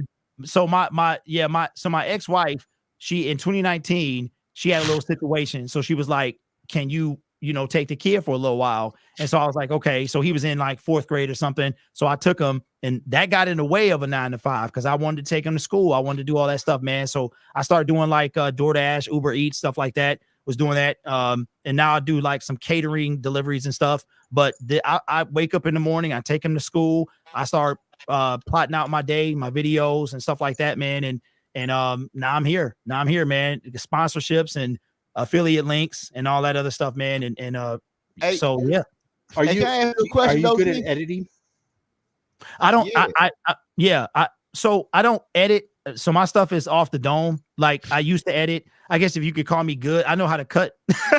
I know how to cut and add a transition. That's all I'm not that guy. So I start doing my stuff in one take, whatever the mistakes are. Unless they real bad, I leave them in and I just keep going because the one thing I notice about the news cycle, it moves so fast. You trying to edit a video and something else will happen. You know what I'm saying? So I had to get as best I can, just kind of coming off the dome and stuff like that. So yeah, but when I was 40, because I'll be 45 next month, and when I was 40, I said I wanted to do YouTube full time by 45, and I just started. I got a channel with 3,000 subscribers. I got one with 500 and something. I got this one. I got the other one, and so I got about 4 or 5 monetized channels. And you drop videos on all of them? On most of them. It get hard after a while, man. So I have to like write everything down and be like. So I dropped the kid off. I started making videos. Then I gotta check emails. I gotta put content over here. It gets over. I do it all by myself. So I was actually talking to my wife about like hiring somebody to do something, man, because then it get overwhelming and I can't get content out. And that's the key, is getting content out. So yeah. Damn, all my stuff is live. I have not done any recorded stuff. All my stuff is live. Damn, Derek, you're giving such good tips. I feel bad for trolling you. Oh, it's all right. So that's my biggest issue. We tried to do a recorded show on StreamYard. It ended up going live. Y'all so really? Yeah. I won't troll you anymore. I feel good. I just dropped the channel in the link. But hey, D, can I ask you one question though? Yeah. I've been meant to call you or text you though. Like, how do the sponsorship work? Do they pay you? How do that work? Okay, so they pay you usually based on like So it's a number because you just got monetized, right? You just got sir. that. Yes, sir. Yes, sir. If you look, yeah, That's what's up. I see you. Man. I was like, okay, because I saw the 1,000. Then I saw like it's more than that now. So I like, okay. So you about to see all this stuff, man, all these different numbers that's gonna start popping up. But what a sponsorship usually does is they look at your views and they pay you based, it's some called CPM, and they'll offer you an amount per 1,000 views that you get. So they might be like, okay, we'll give you so much money per 1,000 views for you to read this ad. So you know, if it's, I don't know, whatever it is, a lot of bet stuff or whatever, they'll say we'll pay you for so many ads and we'll pay you at this rate. And usually that rate is based on CPM. So for instance, if somebody give you a rate of $100 per 1,000 views and you get 10,000 views, that's $1,000. So that's how they usually do it. Yeah. Okay. Yep. I'm gonna call, you. Though. I gotta talk to you though off camera though. How do they pay you? Did they pay you through YouTube or is that just like direct deposit or like? No, it'd be like PayPal or something like that. So yeah, YouTube is something called Google AdSense. So like if you have multiple channels, all your money sits in the pool. So like let's say if you got 5 channels, all of them monetized, and they all make you add them up. One got 5,000, one got 1,000, one got 400. At the end of the month, that's all one pile, and it gets sent out on the 21st. So Monday, Monday, I'm gonna be like this. Monday, hey, Zoe, you better get used to it, bro. It's like wait for that government check. You only get paid 12 times a year. So you only get paid 12 times a year on YouTube, man. And like if it's a holiday or like a weekend day, I don't get the money. So you know what I'm saying? So last 2 months, all the YouTubers on the 21st, they be like Spike Adams. So if it's a Sunday, if the 21st is a Sunday, you don't get paid that month. You got to wait till next month. No, you get paid Monday. You get paid. Okay. I was about to say. Yeah, so you get paid between the 21st and the 26th. I always get paid on the 21st unless it's a holiday or a weekend. They'll send you a little email, and then all your stuff will be piled into one, and that mug will be sitting in your account. So yeah. And then you take it from the AdSense and send it to your bank? No, it's direct deposit. Oh, okay. Yeah. Yeah, they were doing checks, but I think they stopped the checks. You could get a check sent to you. You can't get like. I'll tell you what, I'll be like, hey, I know you guys do direct deposit now, but can you send me a check in the mail? I'll be like, yeah, they used to do checks. Yep, they used to do checks, but I don't think they do them anymore. So yeah, yep. So I so. I feel like Happy Gilmore get this big check. Yeah, no. Yeah, hey, listen, man. I'm telling you, a lot of people. That's what I give people advice now, and I'm like, don't let anybody try to make you feel like it's either not worth it or you can't do it or you wasting your time. Google, y'all know how much YouTube is worth? You know how much revenue, not how much it's worth. You know how much revenue they made last year? Just off the top. Don't look it up. How much revenue? Billions. I don't know how much. Don't look it up. Don't look at how many. I'm gonna say $2 billion. 2 billion. Zoe? No, it's more than that. It's like 23 billion or something. Don't look it up. 23 billion, 2 billion. Zoe, what's the number? 4.5. 4.5. That's it? You ain't timing in? I'll go 15. The 31.5 billion. Oh, yeah, I knew it was high. Way off. Well, that's because they take 35% of your super chats. No, they don't take 35. They take half of them bitches. No, they don't take half. What they don't take half. They don't take half. Look it up. Oh, look it up. Wait, yeah, look at it. They take more than that? What was the 2 numbers? No, they don't. I said 35. Nope. Well, I hope it's less. No, but here's the thing though. But this is like what they are like advertisers and all that stuff. Like advertisers are throwing money at YouTube. They throwing money because YouTube is the second highest search engine in the world. So you got Google. Yeah, that's true. Who owns? So if you ever think about it, if you look up something, how to do such and such, usually the first video you find will bring you back to YouTube, right? So even sometimes the first thing you click on will bring you back to YouTube. So it's people don't think so, but it's money in these YouTube streets. That's all I'm saying. So look, no, it's like weird as shit because like I keep seeing like these like ads for like veterinary clinics. I'm like, how the hell does YouTube know I have a Maltese dog? Oh, because So your search history, all that stuff is connected. Yeah. Yep. So All that AD. Yeah. So how you do like how do you get sponsorship? Do you reach out to them or they reach out to you? Both. If you really both. Yeah. Both. So yeah, start a business email and then put it in your description and then you'll see people come in there. A lot of stuff it'll be betting like BetUS, DraftKings, stuff like that. Those are usually the first ones that contact you, especially in sports. Since you like a sports channel, they're gonna contact you immediately. And then as the NFL season get closer, they're gonna really hit you hard. But and then you can reach out, and YouTube got this thing. Once you get to 10,000 subscribers, it's called Brand Connect, where you can you can kind of it's they gotta you can reach out to people and like set a price. Here's my price for stuff like that. And if they want to work with you, they'll start some dialogue and stuff like that. So 9,900 good.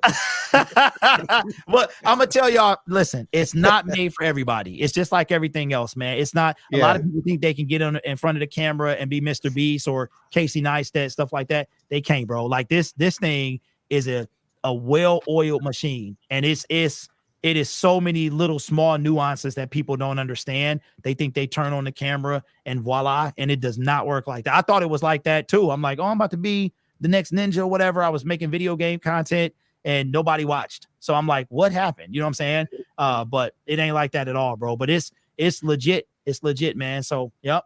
So I want an actual studio 5 years from now. Like, it's I'm in my basement right now, but I want like a actual physical location. That's the goal for 5 years from now. I tell you what though, bro, I appreciate the gem you just laid down on us, dude. I really appreciate that, sure, bro. And I will be calling you probably. That is one thing I have noticed about YouTube is that one of the bigger, I would say most bigger content creators always look out and help the small ones. Now there are some bigger content who don't care. But I wouldn't call myself that. I would say a lot of, well, you're bigger than both of us, than Zoe and I. So, but I would say that they're always like Tom Grassi doesn't have to. He doesn't have to do a raid. He doesn't have to help people. Yeah. But he does. I watch the Sports Fury. That's another channel who does raids. Yeah, and see, so my other channel does what they do. Right. And that I was streaming football games and doing play-by-play and stuff like that, and I kind of ruined it by doing that. But super nice guys, man, because we had somebody look out for us. You know what I'm saying? And here's the thing, though, just like Lions fans, and that's probably why I'm a cool one, because at any moment this stuff can be taken away. If Google decide AdSense is something wrong or any type of controversy like that stuff going on with Mr. Beast, that stuff was bad. It was bad for the whole YouTube economy, man. And that type of stuff has a trickle down effect. And if YouTube stop letting me put ads in my videos, and my cash flow takes a significant hit, you know what I'm saying? So I know that can be taken away at any minute. You know what I'm saying? So I'm not gonna. So D, did you, somebody Purple Bar want to know, did you go to school for broadcasting or anything? No. Nope. I just start. I'm gonna tell you how I got started. Then I take off after that. So in 20, y'all gonna this gonna be funny. Y'all gonna get a kick out of this. 2018, I'm doing videos about everything, and then I'm watching the Lions game. So it's 2018. It's Thanksgiving Day, and I had already started like this podcast, Lions podcast, from like the table, my dining room table. We wind up losing to the Chicago Bears. We haven't won. We have not won since. Check this out. We have not won on Thanksgiving since I've been a YouTuber. It's been 7 years going into this year. Wait a minute, you won last year, didn't you? No, we did not. They lost. The Moon beat them. We lost to the Packers. Oh, that's right. Yeah, we lost. We had 3 games in 11 days. We lost to we went 2-1. We should have lost to the Bears. That's when we came back at the end. We lost to the Packers and we beat it, whatever. So we went 2-1, but we should have really been like the Packers. They lost to the Moon. So 2018 is Thanksgiving, and we get beat by Chase Daniel. Chase Daniel came off the street and was filling in for like Mitchell Trubisky because he was hurt, and he beat us. Chase Daniel beat us a lot. Yeah, He beat us, man. And I went on this rant. So I go on this rant. It's like 30 minutes long. I'm like, this team, blah, blah, blah. So I upload it to YouTube and I go to Best Buy to make myself feel better. I go Black Friday shopping because they did it on a Thursday. Like they opened at like 5. So I went shopping, man. My phone is blowing up. I'm getting all these YouTube notifications and all these comments and this and that. The video is like, it's like 3,000-4,000 views. And at the time I was only getting like 30 or 40. So this thing is blowing up, man. And I was like, wait a minute, people like this. So then that was the point, man, where I just decided, I was like, I'm pretty good at this. They like it. And I started doing that. And then created this channel 3 years ago. And making this channel, man, was like the best decision I could have ever made on this platform. Because this mug is breezy. Yeah. So hey, D, before you get out of here, I got one more question before you go. Yeah. Is there a real source I can turn to that help promote my YouTube page? You mean like to get you views and stuff? You like views and new subscribers? Yeah, like somebody that would help push my YouTube page. No, it ain't nobody. It ain't nobody, man. Just grind it out. YouTube is about audience. So grind it out word of mouth. Yep. You listen. Yep. YouTube is about audience. The algorithm is your audience, and once you find your audience, is when YouTube will do the rest. So that's you. So all you got to you don't have to share your videos. You don't got to put them on Facebook. People will do that for you. When they think they good, they'll put them on Facebook. If I was you though, concentrate on being consistent. Concentrate on, just being you. Those are like the 2 most important things, man. Be you, be consistent, and take it serious. And if you do, bro, it is. Listen. Hey, you still got my number, right? Yeah, I got your number. Shoot me a text. Shoot me a text. I'm gonna show you what I made in the last 7 days. I'm gonna text you tomorrow. Yeah, don't share it though. No, I actually do no shit like that. But no, I know you. Hey, you from my hood, man. I know. I don't do stuff like that though. Yeah, Derek, I actually do have a degree in TV and radio broadcasting. Well, what are you waiting for? Let's get it done. Basically, my wife said it's not stable. You need to get another job. Yeah, you know what? It's not stable. There are things that I'm preparing for, like outside revenue as well. Yeah. But it's only not stable because it is the AdSense fluctuates. So like in January, you make less money than you did in December because the advertisers are pumping Christmas. So they're like ad. So they spend most of their advertising budget in December, and then they got to pull it back in January. So January, it takes a significant hit, but you will get paid in December and not so much in January. So in January, you have to shop at the Dollar Tree. Yeah, for what I'm doing, I'm putting money aside so I don't have to, so I can still go to Macy's. I just gotta. I think I just gotta start doing pre-recorded videos. Listen, if you serious, bro, then like I said, we can hop on a StreamYard and I tell y'all, what I know. You know what I'm saying? And then y'all can take it from there. I'm dead serious. Yeah, let's do that. I'll be on YouTube all day. Videos. I drop videos every fucking day. I have like 2 videos that have like over 30,000 views each, and all from Japan. I'm like, wow. That's kind of cool. Yeah. But it is a future. It is a future in this. It really is. And we are. This here is the new media. This is the new. I don't know if y'all know Aaron Wilson from Twitter. Like, do y'all follow him? Aaron Wilson, Ian Rappaport. I follow Ian. No, okay. I don't do Twitter. It's too toxic. It is. I do it for it. She ain't no lies detected, bro. It is. I don't be on Twitter like that though. I do it for all the NFL breaking news because they don't even break it on Sports Center and they break it on Twitter. No. So it's on Twitter. So I'm locked in. So Ian Rappaport, he got his own YouTube channel. What's my man name? So don't be surprised if 5-10 years from now, not even that long, where all these cats, man, they over here, man. It's probably some Vikings players. They got their own YouTube channel, right? Even the like the players themselves, like the podcasts and all that stuff, they are coming over here, bro. And so Aaron Wilson, he's an insider. He just announced this YouTube channel yesterday. I'm like, see, here we go. So we got to stay ahead of them, bro, because they got a leg up over us. You know what I'm saying? Right. So yeah, text me, bro. Hit me up, man. Yeah, Zoe, you got my number, so just let me know. Yeah, I will tomorrow, D. I'm and then text we you can tomorrow. Set something up. Maybe when we got time, man, we can slide onto a StreamYard. And then I tell you, I just talked to a guy yesterday, man. Just hopped in and spent 30 minutes with him. You know what I'm saying? Y'all need to get in before I start charging. Yeah, I'm gonna get with you tomorrow. Yeah, because I do play-by-play of the Vikings games right now. That's really? Yeah. Because look, I'm at the point now. I'm like, you see this right here, this little Waterloo.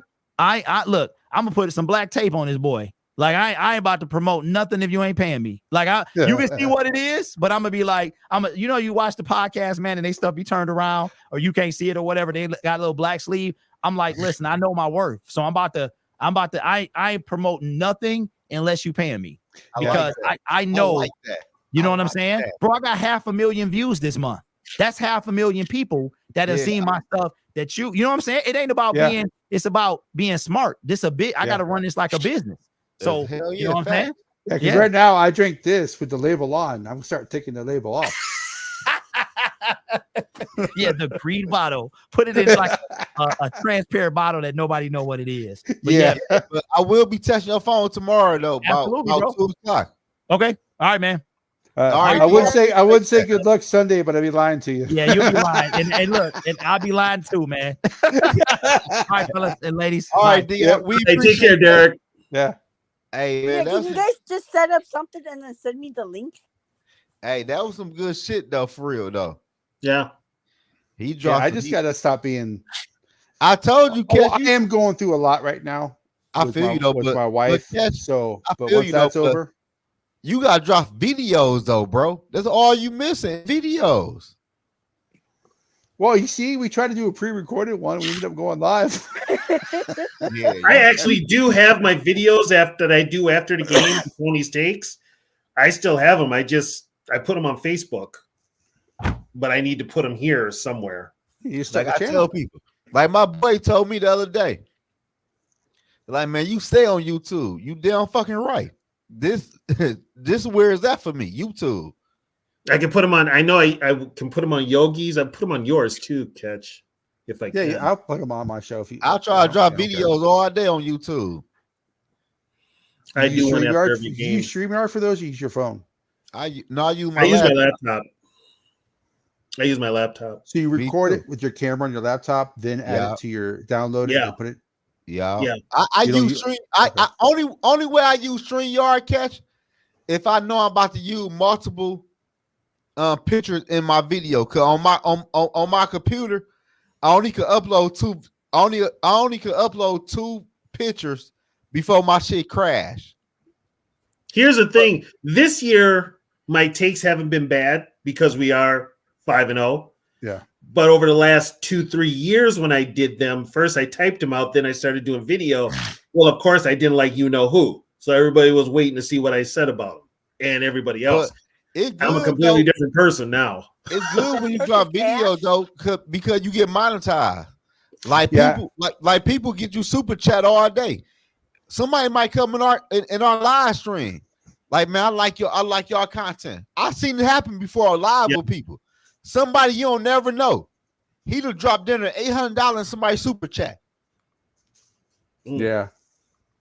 I mean, I just gotta, like I said, because next week, Tony, I don't know if we're going to be doing a vintage. Okay. But if we are, it's going to be from my mother-in-law's house. Okay. And the Thursday night game, I still plan on doing play-by-play. That's also going to be from my mother-in-law's house. Hold on, wait. Y'all doing play-by-play Thursday game? Y'all doing play-by-play on Thursday games now? Vikings are playing on Thursday next week. Yeah, I'm doing. Oh, you know, I go live on Mondays and Thursdays, so y'all got to tag your boy in. Well, I always do Vikings play-by-play. So I forgot the Vikings play on Thursday though. Yeah. But I do. But you know, I do Monday and Thursday with every team though, for real. Yeah, I don't. With working, I don't have time. So. Well, yeah. I mean, it ain't like I got a pressing schedule. We can do it anytime. You know, I just got to figure out how to. I got to download. Do you download any media software, Zoe, or you just use your camera? I use my camera and my I do got one. I got one, but it don't hold that much information for real. Okay.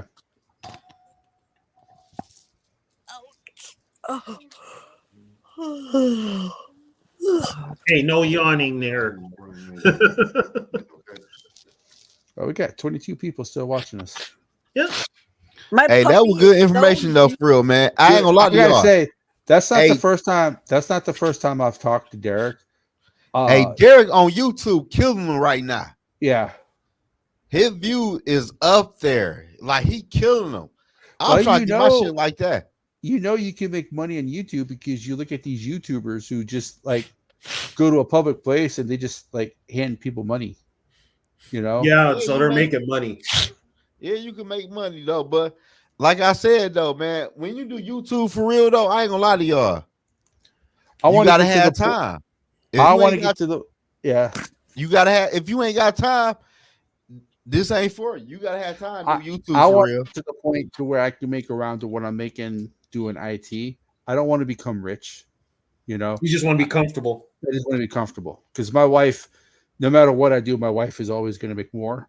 But unless, of course, something happens with YouTube, obviously. But you know, if I can get to where I make being where I because doing it's not doing what you love for work isn't work.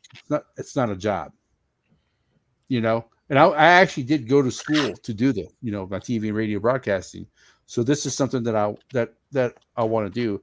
I just gotta start making videos. Because when you get monetized, catch, you see them super chat. You be getting them super chats. Yeah, I just got monetized a couple weeks ago. Yeah. You know what my dream job is? To just watch puppy videos all day and determine which ones to upload. That would be my dream job. But Zoe, you've been doing this what, 3 years, 4 years?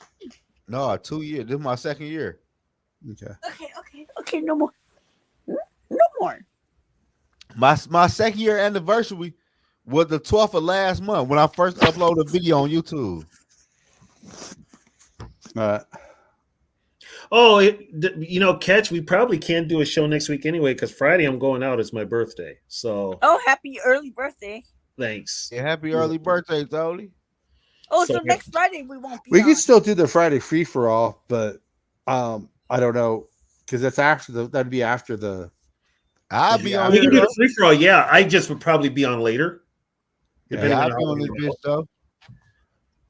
Because I still want to put out at least. I want to, you know, I know they say put videos out every day. That's how you get but putting out, you know, videos, you know, 2 or 3 videos, even if it's live, so people can watch them later. Right. As long as you're still putting content out every week, you're still good. And plus, you want your watch hours though. Like the watch hours is hard to get. The subscribers is hard too though, but the watch hour is something different though. Everybody's on at those times. Yeah, like I'm gonna drop a video tonight talking about I forgot what the fuck I'm about to talk about tonight. I forgot what the fuck the video was. No, I'm about to do a video tonight. I thought about this shit. I forgot. Was it about a football player? It's about a football team. Shit. What about the Lions and the Vikings? It's about the Eagles. It's about the Eagles missing the playoffs. Why are you wasting your time with them boys? Hey, people love the Eagles fans, man. It'll rile up Eagles fans. Tell the truth on the Cowboy fans. That'll really get them riled. Cowboy dead. Cowboy, that's over with. Shit, I got. Oh yeah, I forgot to tell you guys. I got banned from a channel because this butthurt Cowboys fan banned me because I asked him how are things going with that 60 million bum. Well, you know, I know people like to call Dak Prescott the Black Kirk Cousins. He really is, because he's already said that he ain't taking no damn discount. He wants to get paid what he's worth. So they're like, oh, maybe Dak can take a Prescott. So maybe Dak can take a pay cut so they can get so-and-so in here. He's already said that he ain't taking a pay cut. No, he ain't taking a pay cut. He is the Black Kirk Cousins. Mm-hmm. Yeah, Amari Cooper was right. Is that who called him Black Kirk Cousins? Yeah, it was Amari Cooper. Yeah, they got in a fight in the locker room, and he called him the Black Kirk Cousins. Does Dak work on Tuesdays? I don't know. I doubt it. He doesn't look like the type to. He barely works on Sundays. And he doesn't work during the playoffs. No. I mean, yeah, it was Amari Cooper that called him that. No, I bet you he doesn't work on Tuesdays. Yeah. Hey, is Russell Wilson starting for the Steelers? Yeah, because Fields is getting close to that threshold where that 6th round pick turns into a 4th round pick. Oh, the draft picks. Yep. Oh, that's right. And they don't have... Huh? Would say that again? No, there's a stipulation on that draft pick that if Field plays like a certain percentage of the season, he gets that paid a 6th certain round amount of pick money. becomes a 4th round pick. Yeah, he gets paid more money, and the Bears go from a 6th to a 4th. And Wilson is still on. Basically, he's on a veteran's minimum. Yeah, literally so veteran's minimum threshold, and so that's my speculation that's why they're benching him because they don't want him to be a 4th round pick. I'm not surprised, George. You're a friendly guy. I'm sure you make friends everywhere you go. I gotta get out of here though, man. I gotta go. Well, no, we've been on for almost 3 hours. We can go ahead and we can log off. Yeah. But I'm gonna talk to you. I got your number, Cash. I'm gonna call you in a minute though. All right. Yeah. We'll get it done. Tony and I, we can start doing videos and stuff like that. Yeah. So, I know you want to get your rants on here, so we can probably put them on here. But we want to thank everybody for joining us. We still got 20 people in here. Much appreciated. This is our Friday night free for all. We do it every week. Big week for the Vikings. I am going to say that since Aaron Jones is playing, I think the Vikings win 34-20. I like 31-17 Vikings. I got 38-10. I got 30-20. Yeah, and I know I'm being a homer. I don't care. Yeah. So we will. I will see you Sunday. I think Zoe. I don't know if you're going to be joining me on Sunday doing the play-by-play. Tony will join afterwards. I'll join afterwards. Yep. Wednesday is up in the air. I do not know yet. It all depends if my mother-in-law is still alive. Sorry, it's the truth. Oh, I'm sorry to hear that, Curtis. Yeah, I haven't seen my wife, and I've seen my wife 3 days in the last month and a half because she's taking care of her mom. So, is her mom at least in the same city as you guys? No, her mom. She's in a totally different state. Oh. Yeah. So that's why Wednesday's up in the air. That's why the play Thursday's up in the air. What you need to first. But so that's up in the air. But I'll definitely be on Sunday doing the play-by-play for the Lions game and doing post-game show as well. So I would like you all to join us for that. Once again, can't tell you guys how much we appreciate you guys joining all the time. We got the same people joining all the time, and it was awesome. Thank you for Derek for being on. Thank you for all the wisdom that you shared. Much appreciated, buddy. And we will see you guys Sunday. I'm gonna stay there till I feel like I'm winning all. And this is just the beginning. I need a big change, help me feel like living. I need a big swing, home runs I'm hitting, and I'll never look back, moving on till I get it all. And we all got dreams, we all want things. But what you gonna do for it? How you gonna move for it? What you gonna be? And do you believe